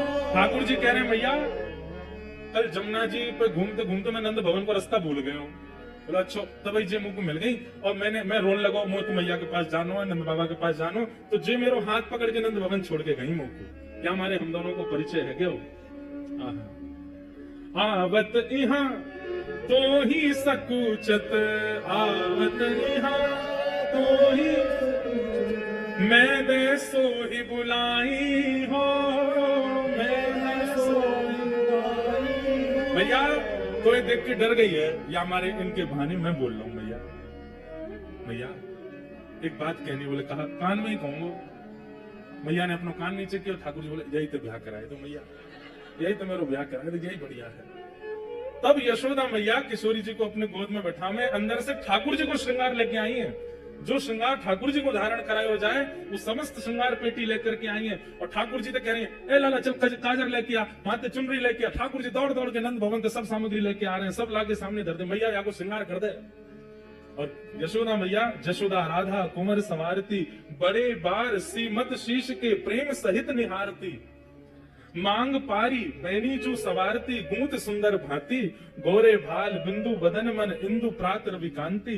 पूरी ठाकुर जी को जैसे श्रृंगार करें वैसे श्रृंगार कर रही है यशोदा मैया। और ठाकुर जी श्रृंगार ढूंढ रहे हैं, बढ़िया बार हो भैया, जय नग पहना, कितना बढ़िया लगेगा।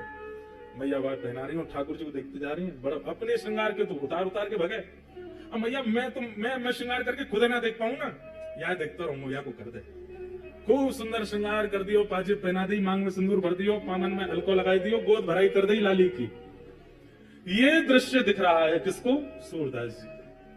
सूरदास जी ने जब ये दृश्य दिखा, सूर श्याम राधा तनु चितवत, सूर श्याम यशुमति तन मन भाई हो, यशुमति तन मन भाई हो, खेलन के मिसन कुंवर राधिका नंद भवन को आई हो, खेलन के मिसन कुंवर राधिका नंद भवन। ऐसी सुंदर ये लीला दिखने लगी सूरदास जी को। और उसके बाद तो ये कलम कभी रुकी नहीं। ठाकुर जी की मधुर लीलाओं का ऐसा वर्णन फिर सूरदास जी ने किया, केवल किस भाव से? अपने भगवत प्रदत्त गुण को ठाकुर जी के चरणों में प्रदान करने मात्र से। कष्ट तो जीवन में था सूरदास जी के, पर गुरु कृपा से संपूर्ण जीवन आनंदमय हो गया। ठाकुर जी की लीला प्रकट होने लगी। चंद्रहास जी के जीवन में अब कोई नहीं है, सब छोड़ करके चले गए। मां चली गई, पिताजी चले गए, राज्य छूट गया। और अब भाई मां जिसने पाल पोस के बड़ा किया, 5 वर्ष के चंद्रहास जी को, वो भी छोड़ के चली गई। सब दूर रहने लगे। चंद्रहास जी अब अपना मन कैसे लगावे? 5 वर्ष का बालक वृक्ष के नीचे बैठते हैं और वहीं बैठ करके केवल ठाकुर जी का कीर्तन करते हैं, ठाकुर जी को याद करते हैं। कृष्ण मां है, कृष्ण पिता है, कृष्ण ही मेरे सर्वस्व हैं। बैठे थे चंद्रहास जी, ध्यान लगा करके नेत्रों से अश्रुपात हो रहा था। तभी आकाश मार्ग से नारद जी जा रहे थे। बंधुओं, ये बात प्रमाणित है, आचार्य चरण इस बात पर प्रमाण देते हैं। आप लोग नाम जप करते हो, आप लोग नियम से सेवा करते हो, आप लोग अपने गुरु प्रदत्त प्रणाली में रहते हो, इसका परीक्षण कौन करता है? नारद जी करते हैं। नारद जी नित्य प्रत्येक वैष्णव के घर जाते हैं और उसके घर में जाके पूरी व्यवस्था देखते हैं, रसोई कैसी है, सेवा कैसी है, कितना भाव है, कितना कुभाव है, कितने विचार हैं, कितने अविचार हैं, सबका दर्शन नारद जी करते हैं। और नारद जी मार्क्स देते हैं एवरी डे। अभी तक नहीं मिले ठाकुर जी, आपको मतलब क्या? नारद जी ने फेल ही कर रखे हैं, हम विचारों में पास नहीं है। नारद जी महाराज आकाश से देखते हुए जा रहे थे। हरिदास वर्य है नारद जी, हरिदासों में श्रेष्ठ। नारद जी ने जैसे देखा चंद्रहास बालक को, देव तुल्य है, तुरंत नेत्र बंद कर दे। पूरा चंद्रहास जी का चरित्र आ गया उनके चित्त में। अरे इसके तो माता जी मर गई, पिताजी चले गए, राज्य छूट गया, सब कुछ छूट गया, धाई माँ भी चली गई, और अब ये बैठ के ठाकुर जी का चिंतन। ठाकुर जी को जानता नहीं है, केवल धाई माँ कह गई कृष्ण ही तुम्हारे पिता माँ है, उनके पास जाओ। उनका चिंतन कर रहा। नारद जी प्रकट हो गए सामने। चंद्रहास जी को बढ़िया सुगंधी सी आई तो नेत्र खोल करके देखा। आहा, सुंदर वीणा हाथ में लिए, देव दत्ताम इमाम वीणाम स्वरत ब्रह्म विभूषिताम मूर्छयित्वा हरि कथाम गायमानश्चराम्य। नारद जी सामने खड़े। चंद्रहास जी बोले, हे ऋषिवर, मैंने अनेक संत ऋषियों के दर्शन किए, पर आप जैसा तेज और आप जैसी उपस्थिति से जो मेरे चित्त में प्रसन्नता, ऐसा मुझे पहले कभी नहीं हुआ। आप कौन हो? नारद जी बोले, मैं नारद हूं। ये नारद कौन है? चंद्रहास जी को क्या पता, कथा आदि तो कभी सुनी नहीं। नारद जी बड़े प्रसन्न बोले, नारद चंद्रहास, मैं परम भक्त हूं ठाकुर जी का, ठाकुर जी मुझसे बहुत प्रेम करते हैं। कौन ठाकुर जी? बोले श्री कृष्ण। श्री कृष्ण नाम सुनते चंद्रहास जी तो व्याकुल हो गए।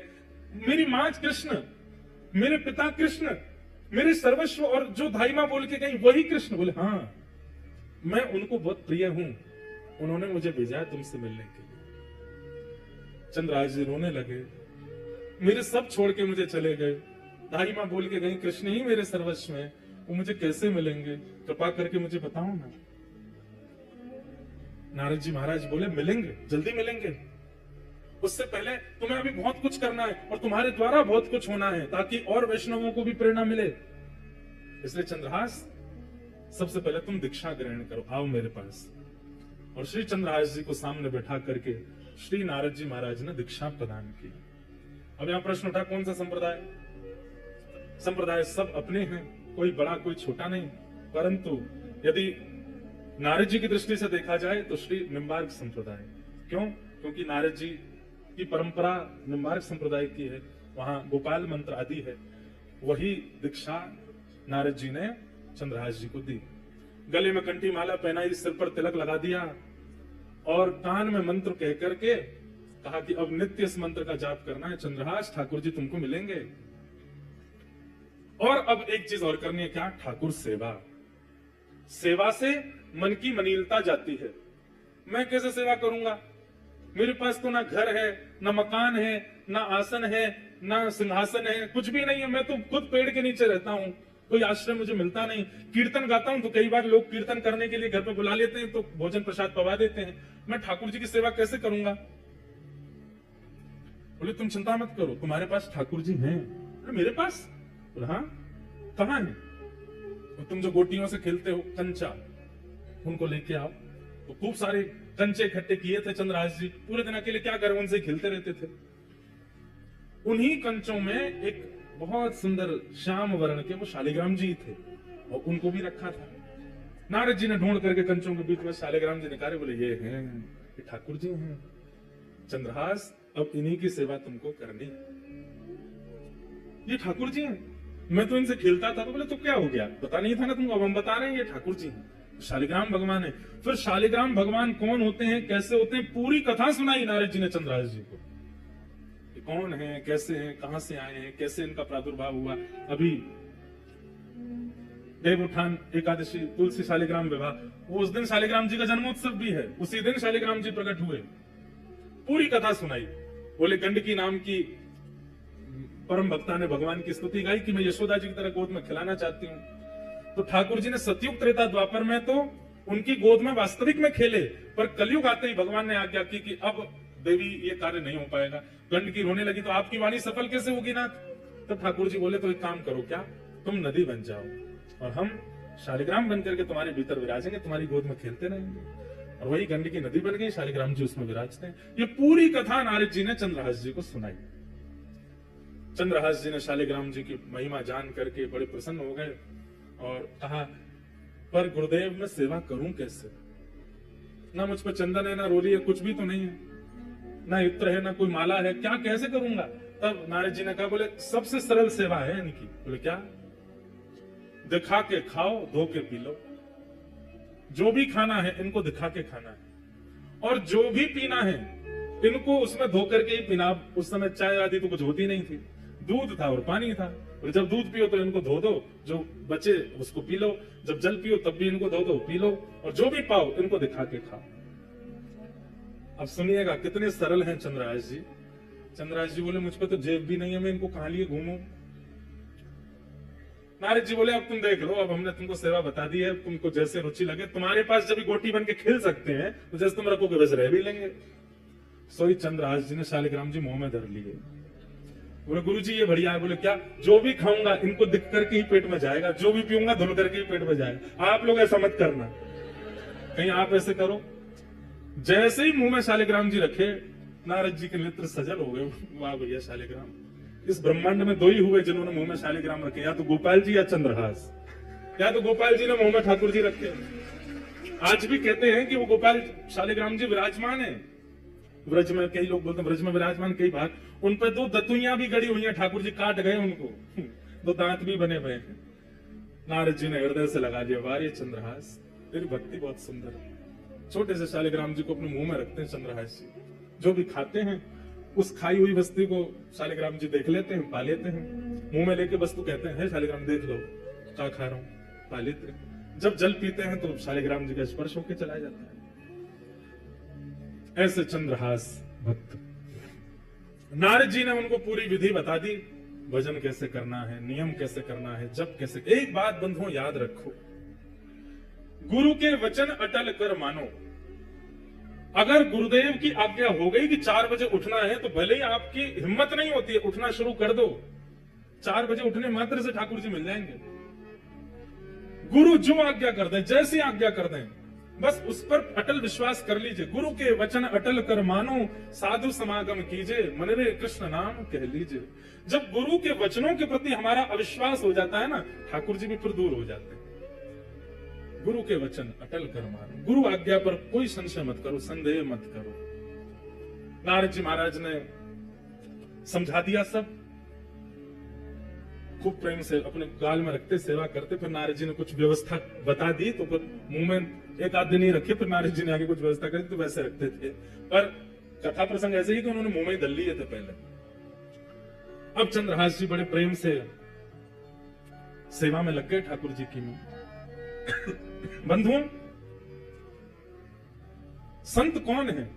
बसंत ऋतु की तरह है। ऋतुओं में सर्वश्रेष्ठ बसंत ऋतु होती है, पूरे पृथ्वी को हरा भरा कर देती है। परंतु बसंत ऋतु से पहले पतझड़ जरूर आती है। इसका मतलब क्या है? संत जीवन में आपके प्रसन्न अवस्था में आ जाएं, बहुत सब कुछ अनुकूल है, तब संत का आगमन हुआ, तो अभी मत समझना बसंत आई। पर सब हार गए, टूट गए, सब छूट गया, बिल्कुल विचलित स्थिति हो गई जीवन की। उसके बाद अगर संत आए तो समझो अब बसंत आई है, अब हरियाली आवेगी, कृष्ण नाम आवेगा, कृष्ण जीवन में आवेंगे, सब आनंदमय हो जाएगा। इनकी कृपा से अब सब मंगलमय होगा। चंद्रहास जी के जीवन में बहुत संकट आए, पर नारद जी जब से आए, ठाकुर जी जब से दे गए, तब से चंद्रहास जी बड़े प्रसन्न रहने लगे। अब आगे घटना घटती है। दृष्ट बुद्धि नाम का जो मंत्री था, चंद्रहास जी का चरित्र खूब बड़ा है, हमको तो ये संशय कल भी पूरा हो पाएगा कि नहीं, पर आप लोग सुनो, अधूरा रह जाएगा तो फिर से आ जाएंगे डंडी स्वामी जी के यहाँ सुनाने। पर पहली बार सुना रहे हैं, बिल्कुल नया चरित्र है, इसलिए बहुत ध्यान से सुनो, बहुत अद्भुत है। चंद्रहास जी सेवा करते हैं ठाकुर जी की, और बस प्रार्थना जैसे गोपाल भट्ट जी करते हैं कि हे नाथ, प्रहलाद के लिए खम्भ से प्रकट हो गए थे आप, मेरे लिए शालिग्राम जी से प्रकट नहीं हो सकते? और तभी श्री गोपाल भट्ट जी की हृदय वेदना प्रकट शालिग्राम, श्री गोपाल भट्ट जुनि हृदय वेदना हे रूप सुधा को खान हमारो, रूप सुधा को खान हमारो, वृंदावन में सब तीनारो, वृंदावन में सब तीनारो, श्री राधा रमण झूला वृंदावन प्यारो वृंदावन, वृंदावन प्यारो वृंदावन, हे श्री वृंदावन मेरो वृंदावन, वृंदावन मेरो वृंदावन, रूप सुधा को खान हमारो, रूप सुधा को खान हमारो, प्यारो राधा रमण झूला वृंदावन मेरो वृंदावन,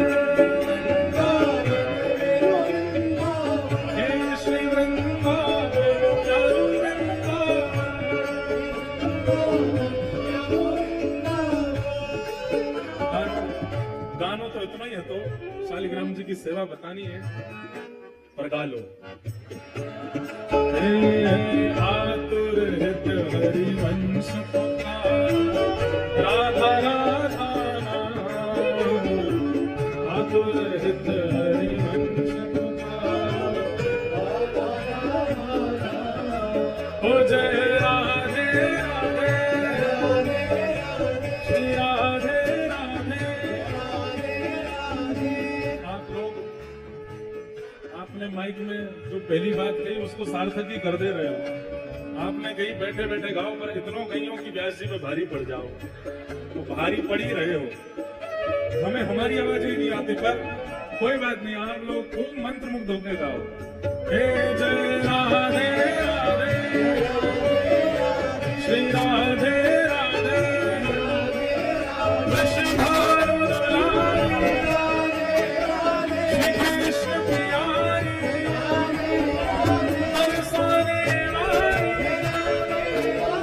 हरिवंश प्यारी हरिदास दुलारी कीरत सुत प्यारी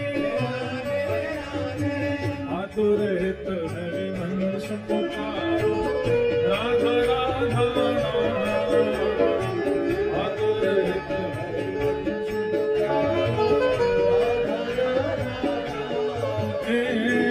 सघन कुंज यमुना तट आयो, सघन कुंज यमुना तट आयो, मदन तीर वृंदावन आयो, उठाओ ठाके करो आभा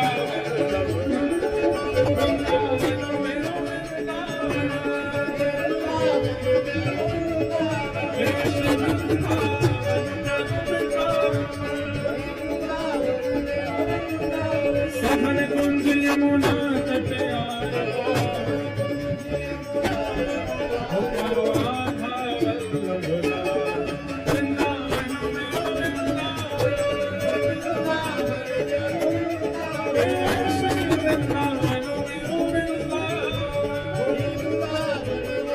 हो जय जय राधा वल्लभ जय जय राधा वल्लभ प्यारो जय जय श्री वृंदावन श्री वन चंदन जय जय श्री वृंदावन श्री वन चंदन ओ मेरो राधा वल्लभ प्यारो हरि जय जय राधा वल्लभ श्री हरि किशोर कुलाड़ लड़ायो नवल कुंज ही जुगल किशोर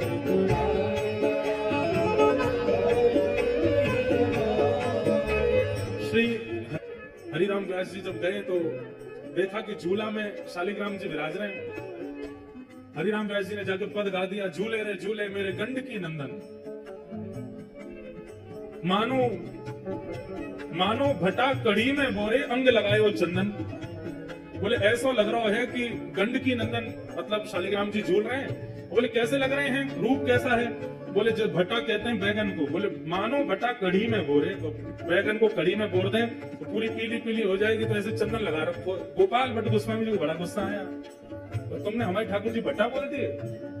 उसी वेदना से गोपाल भट्ट जी खूब व्याकुल हो गए। बोले ठाकुर जी आप भी प्रकट है कि दिखाए दो, मैं अपना मुख दिखाओ, नेत्र दिखाओ, कान दिखाओ। हंस जी को जब ये बात पता चली, बोले जिनके लिए तुम गा के आए थे ना, झूले रे झूले कंड की नंदन, अब शब्द बदल दो, अब वही राधा रमण बन गए हैं। गोपाल भट्ट गोस्वामी जी के प्राण धन श्री राधा रमण हो गए हैं। हरिराम व्यास जी बोले मैं विश्वासनामे देख के आऊंगा। देखने गए और जैसे ही रूप माधुरी का दर्शन किया वहीं बेहोश हो गए।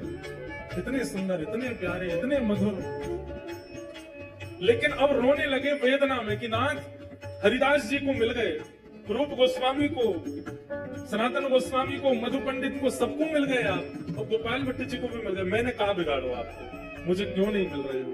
इतनी वेदना में रोए, इतनी वेदना में रोए कि महाराज किशोरी जी प्रकट हो गए। प्रकट होकर के बोली आप रो मत। बोले नहीं मैं तो नाराज हूं। क्यों? सबने यश गाया, सबको मिल गए, मैंने यश कम गाया? वृंदावन का सबसे ज्यादा यश हरिराम व्यास जी ने गाया। वृंदावन का वृंदावन साचो धन भैया, सबसे ज्यादा यश वृंदावन। वृंदावन की शोभा देखत, वृंदावन की शोभा निरखत, वृंदावन की शोभा, वृंदावन की शोभा देखत, मेरे नैन से वृंदावन जानो,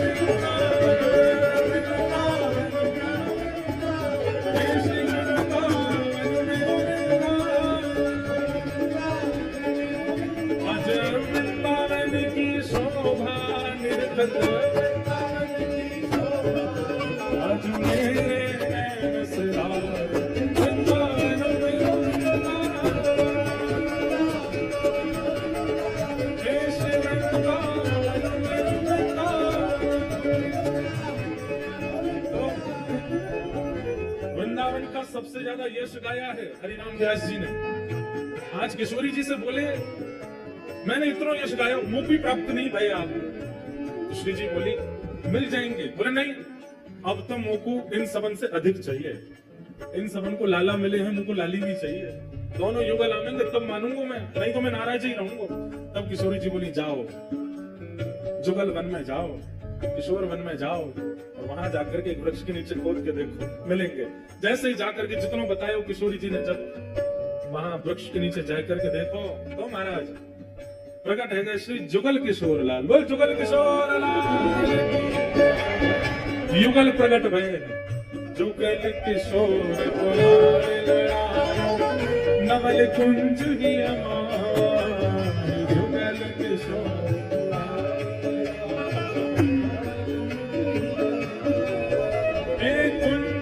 कुंजन की रजधारे, कुंजन कुंजन की रजधारे, ओ हरि व्यास युगल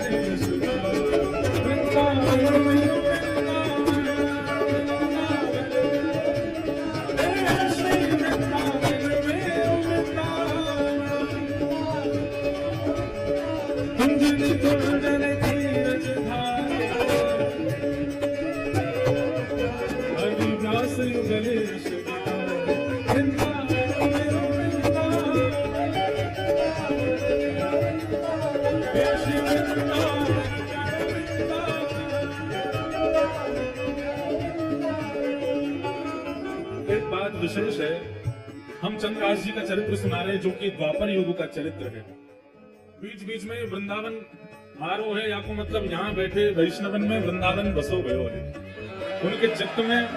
नहीं तो ऐसा होवे ना है प्रसंग यदि कहीं को चल रहा है तो बीच में वृंदावन की सहज स्मृति ये बार बार बन रही है। ऐसा लगा कोई बार बार बोल रहा, नए वृंदावन सुनाए दो, नए वृंदावन को कोई भाव, नए श्री जी को कोई यश सुनाए दो। श्री जी चित्त में विराज के बुलवाए रहे हैं, तभी वृंदावन की इतनी याद आ रही है। इतना सुंदर नहर व कथा में सबको वृंदावन खींचवे वाले। राधा वल्लभ जी बाद में, राधा रमण जी बाद में, मदन मोहन जी बाद में, गोविंद देव जी बाद में, गोपीनाथ जी बाद में। सबसे पहला वृंदावन आकर्षण जिन्होंने किया है वो विशेष रूप से पंजाब के वैष्णवों का। भुवन चतुर्दश की सुंदरता निधि वन करत बिहार। भुवन चतुर्दश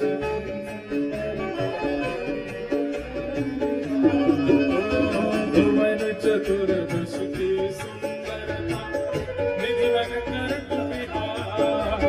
भुवन चतुर्दश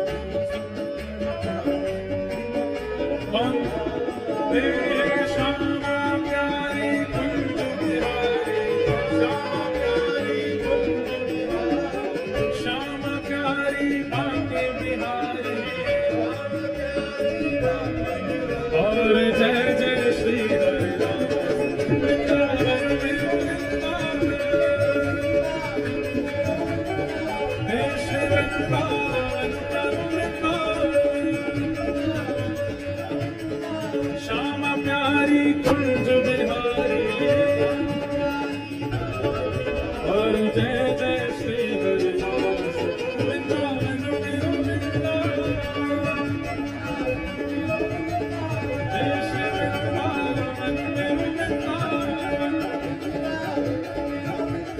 देश वृंदावन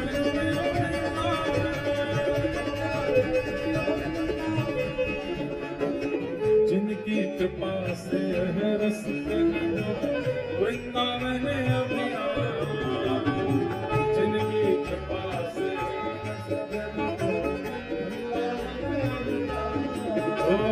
जिनकी कृपा से रस वृंदावन अभियान। जिनकी कृपा से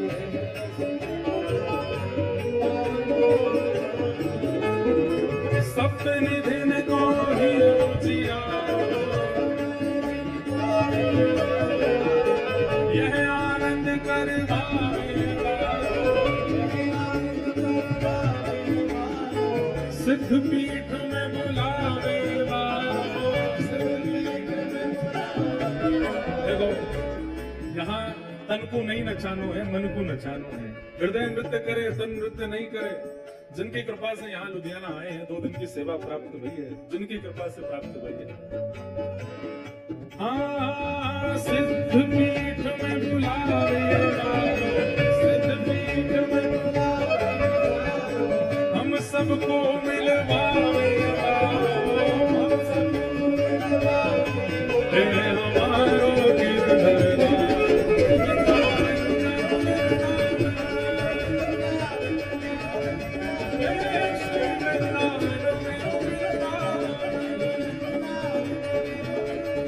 यह आनंद करवावेगा।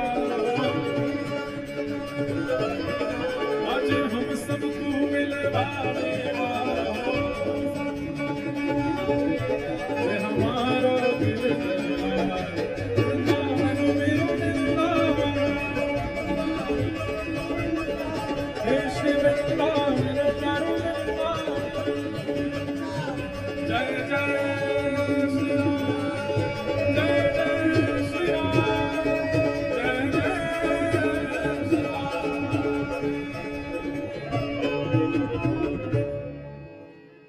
बोल राधा रमण लाल की, श्री राधा वल्लभ लाल की, जुगल किशोर लाल की, श्री वृंदावन बिहारी लाल की, प्यारे गिरधर लाल की। ये 4 लाल जी तो आज रह गए, 3 बचे हैं प्रारंभ को, वो कल रह जाएंगे। तो हम कहाँ निवेदन कर रहे थे कि शालिग्राम जी की सेवा कौन कर रहे हैं? चंद्रहास। और नित्य प्रार्थना करते हैं कि जैसे आप सबके लिए प्रकट हुए नाथ, मेरे लिए कब प्रकट होगे। ठाकुर जी से निवेदन करते हैं, वंदन करते हैं, प्रार्थना करते हैं। अब तो बच्चे आते हैं उनके पास खेलने के लिए, सब गोटियां रखते हैं, गोटियों का ही सिंहासन है, उसमें शालिग्राम जी विराजमान रहते हैं बीच में। बच्चे कहते हैं हमको और नहीं, यही वाली गोटी चाहिए। कहते हैं गोटी नहीं है, ये तो मेरे प्राण है, ये तो मेरे जीवन है, ये तो मेरे सर्वस्व है। बच्चे उपहास करते हैं, गांव के लोग उपहास करते हैं, बोले गोटी को भगवान मान करके पूछता है, गोटी को भगवान मान करके घर घर जाते हैं, प्रार्थना करते हैं, मुंह रोटी नहीं चाहिए, मैं आपको वापस कर जाऊंगा, मेरे ठाकुर जी विराजमान, उनको भोग लगा दूं। जाते हैं, भोग लेते हैं, अपने ठाकुर जी को अर्पित करते हैं। अर्पित करने के बाद फिर वापस उसी घर में जाते हैं, भोग लग गया ठाकुर जी का, अब आप पालो। तो दया करके घर के लोग कहते हैं नहीं कोई बात नहीं चंद्रहास तुम ही पालो। चंद्रहास जी बड़े सुंदर थे। कई बार गांव के लोग उनके रूप माधुरी को देख करके बोलते थे कितना अभागा है, इसका भाग्य कैसा है कि इसकी मां इसको लेके आई चल बसी, आज इसका कोई भी नहीं है, पर इसका रूप देखो कितना सुंदर है, इसके रूप माधुरी आदि सब कितनी मनमोहक है। धीरे धीरे चंद्रहास थोड़े बड़े होने लगे, ऐसी स्थिति में ही रहते थे। तो धृष्ट बुद्धि जो मंत्री था उस नगर का, उसकी एक बेटी थी और एक बेटा था। बेटी का नाम था विषया। क्या नाम था? विषया। और बेटे का नाम था माधव। एक बार गालव ऋषि, जिनकी वजह से ग्वालियर नाम पड़ा इस स्थान का, उन गालव ऋषि का आगमन उस नगर में हुआ, कुंतलपुर में। सब लोग सावधानी से सुनो, इधर देखो। गालव ऋषि का आगमन हुआ तो मंत्री जी ने उनका खूब स्वागत सत्कार आदि किया, और सत्कार करने के बाद कहा भगवान पुत्र की मुझे चिंता नहीं है, पुत्र तो मेरा माधव बन जाएगा कुछ ना कुछ, पर मेरी बेटी बहुत सुंदर है, बहुत गुणवान है, इतने अच्छे अच्छे गुण किसी पुत्री को प्राप्त नहीं होते जैसे मेरी पुत्री में। आप कृपा करके इसकी जन्म कुंडली या इसकी हस्तरेखा देख करके बताओ इसका भविष्य कैसा होगा।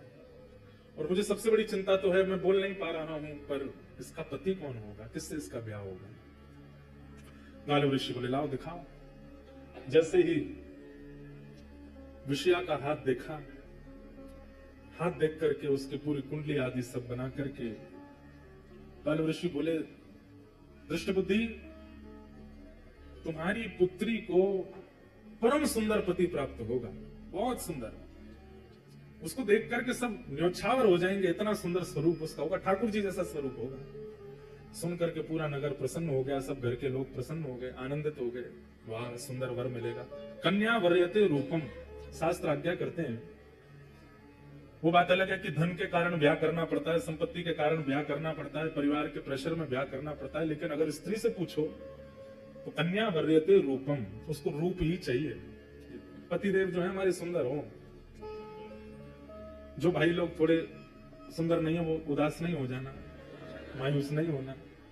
रूप की सुंदरता नहीं, हृदय बुद्धि की सुंदरता, वो सुंदर होना चाहिए। वैसे सबको खुद सुंदर ही लगते हैं, सब अपने आप को शीशा में जब देखते हैं तो कैसा भी व्यक्ति क्यों ना हो, वो भी उस समय बड़ी अदब में अपने बाल काटता है, उसको भी लगता है कि मैं सुंदर ही हूं। तो सबको तो अपने आप का सुंदर ही अनुभव होता है, पर रूप की सुंदरता का क्या करना है।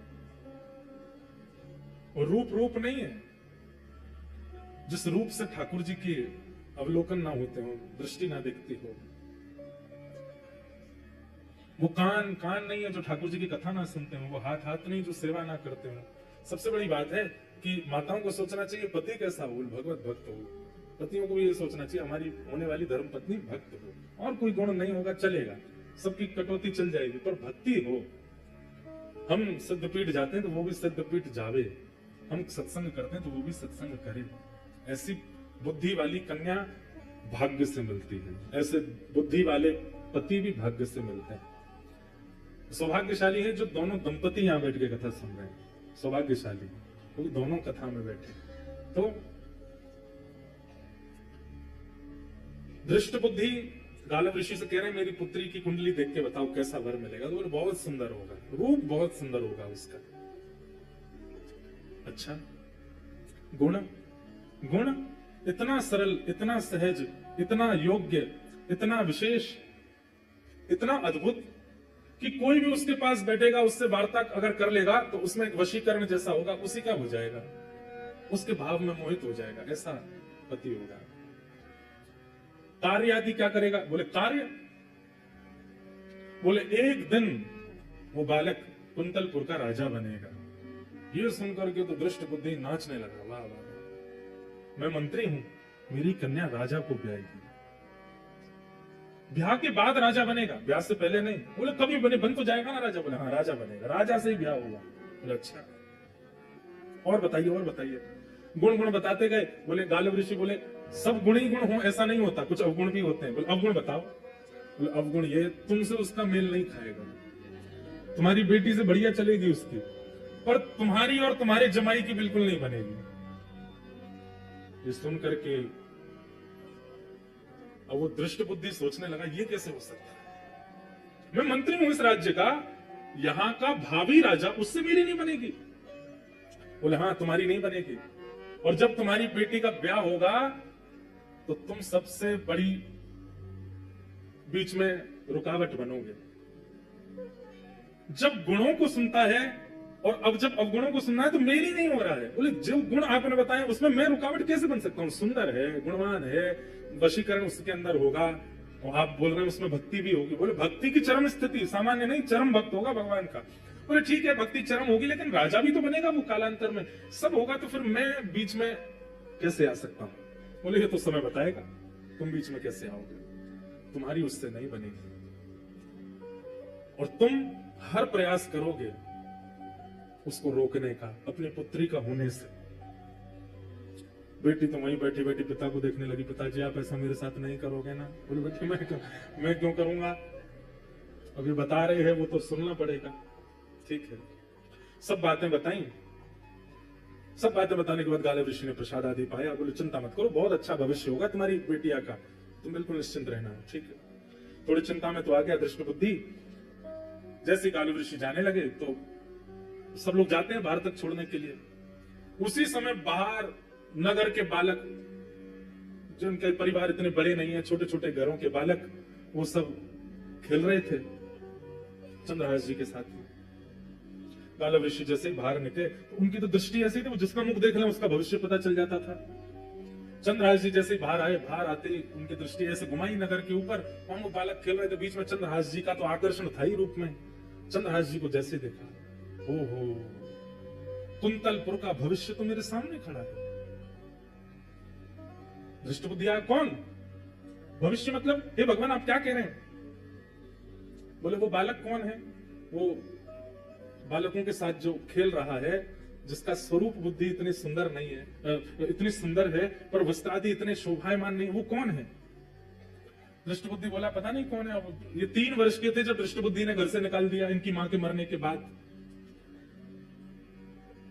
बोले महाराज मुझे क्या पता, यहाँ तो बहुत बालक है, होगा किसी का बालक, ऐसे ही डोल रहा है, वैसे तो पता चलता है कोई दासी का आदि का पुत्र होगा। इतने में ही दृष्ट बुद्धि का पुत्र आया माधव। बोले हाँ पिताजी भूल गए ये कौन है। बोले कौन है। बोले एक दासी नहीं आई थी हमारे यहाँ छोटे बालक को लेकर के, जिसने कहा था जो सेवा करोगे करूंगी, उसने प्राण त्याग दिए थे ये जब छोटा था। हाँ हाँ हाँ हाँ एक आई थी, केरल देश से आई थी। बोले हाँ वो जो बालक जिसको छोड़ के वो मरी, वही बालक है। गालव ऋषि बोले ये वो बालक है। बोले हाँ महाराज वो इसकी माँ हमारे यहाँ दासी थी, उसी का पुत्र माँ मर गई, अब रहता है इधर उधर ही घूमता रहता है। गालव ऋषि बोले इसको पास बुलाओ। पास बुलाया, सामने आकर के खड़े हो गए चंद्रहास जी, हाथ सिर पर रख दिया।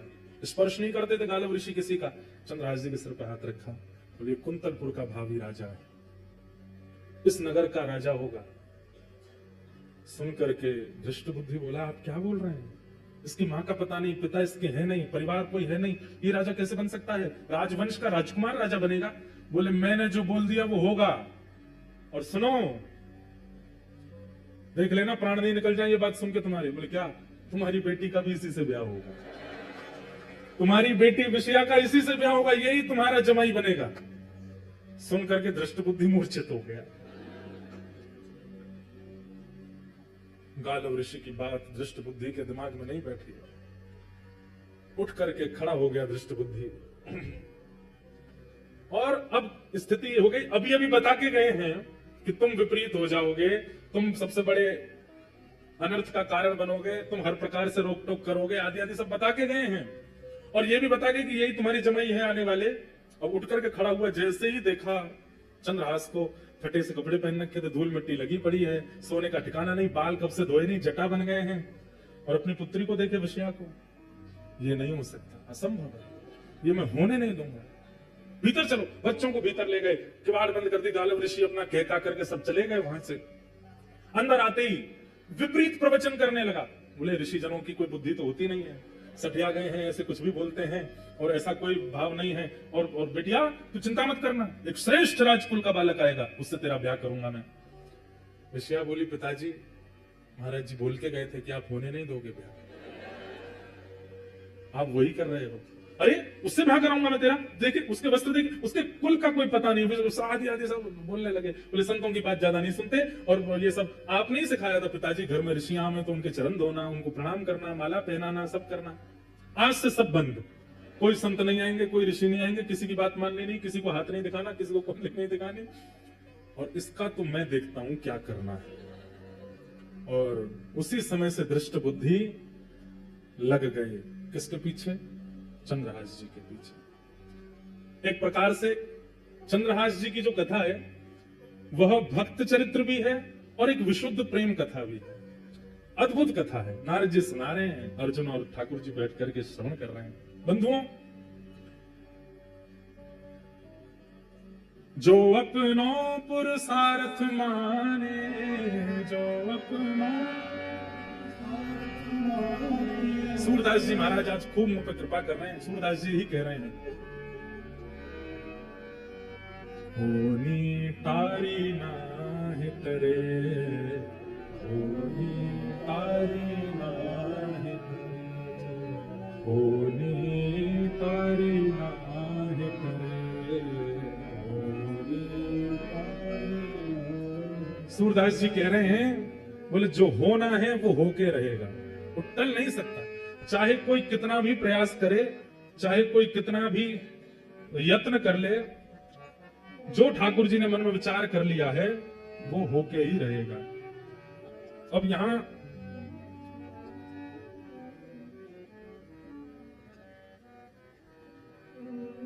हम पद ढूंढ रहे हैं, बहुत सुंदर पद है। होनी तारी नाहि करे, होनी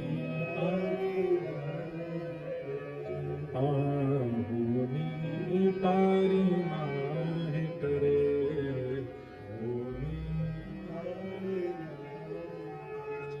जो अपनों पुरुषार्थ माने, जो जो अपनों पुरुषार्थ माने,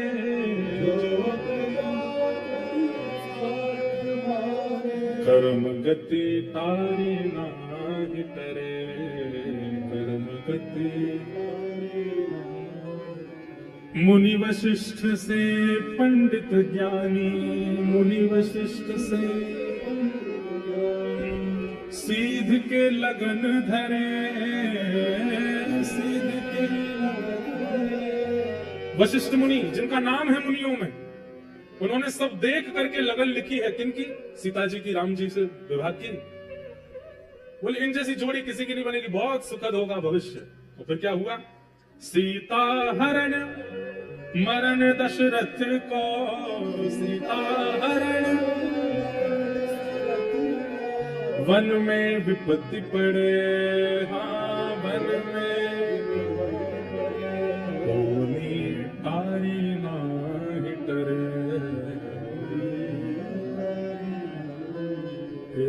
कर्म गति तारी नाहि तरे,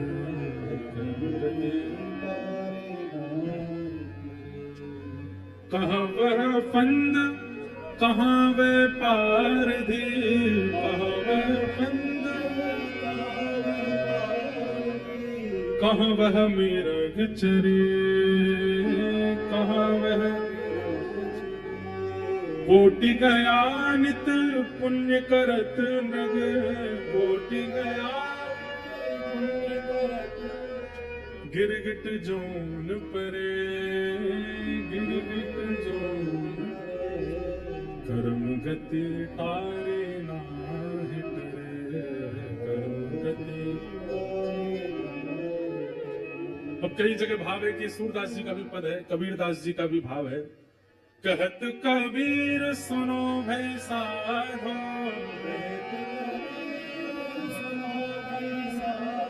कहत कबीर सुनो भई साधो, क्या होनी हो के रहे, होनी हो के रहे, कर्म गति तारे ना टरे। जो होना है वो होके रहेगा, चाहे कितने भी प्रयास कोई कर ले। कालव ऋषि कह गए इसी से ब्याह होगा, और अब दृष्ट बुद्धि लग गए हैं। अब इसका मैं क्या करूं जिससे ये मेरी पुत्री से दूर हो जाए, इस नगर से दूर हो जाए, और किसी भी प्रकार केन प्रकार इनका विवाह ना हो। पर विषया तो दौड़ करके गई ऊपर और खिड़की से देखने लगी चंद्रहास जी को। उसको तो रूप पसंद आ गया, उसको तो व्यवहार स्वभाव प्रिय लग गया। अब तो वो घूम घूम करके बस यही देखती है, कभी कहीं जावे भी तो उस नगर से ले चलो जहां चंद्रहास बैठे हैं, जहां चंद्रहास विराजमान। भक्ति बंधुओं केवल भगवत प्राप्ति कराती है, परंतु आपके जीवन का श्रेष्ठ निर्माण भी भक्ति करती है। कितना सहा है। अब आप सोचिए, अगर कोई डायरेक्टर सोचे स्क्रिप्ट राइटिंग ऐसी किसी ने की नहीं लिखी होगी जैसे चंद्रहास जी की लिखी है। जीवन देखो कैसा है उनका। अब आगे उनका विषया से ब्याह होगा और वे कुंतलपुर के राजा बनेंगे, और कितने विक्षेप और कितने बीच में षड्यंत्र रचाए जाएंगे उनको मारने के, और हर स्थिति में ठाकुर जी उनकी रक्षा करेंगे, और फिर अंत में उनको भगवत दर्शन होगा। कैसे भगवान उनको प्राप्त होंगे, ये सब लीला कथा कल के सत्य में हम लोग सुनेंगे। आज चंद्रहास जी का पावन चरित्र यहीं तक हम लोग श्रवण कर रहे हैं। बंधुओं, समय कथा का 5:30 बजे से है, कल भी 5:30 बजे से ही प्रारंभ होगी और 8:30 बजे तक रहेगा। आज विलंब हुआ, इसलिए विलंब तक थोड़ा चला। यहाँ पर समय की मर्यादा और सबकी कथा श्रवण की भी एक सुंदर मर्यादा है। उस मर्यादा का आप लोग पालन कीजिए। क्यों? क्योंकि ये सिद्ध भूमि है, यहाँ पर तप किया है महाराज श्री ने, इसलिए हमारे ऊपर सौभाग्य है कि हम यहाँ आकर के कथा श्रवण कर रहे हैं। आप सब लोग उसका पूर्ण ध्यान रखेंगे। और भैया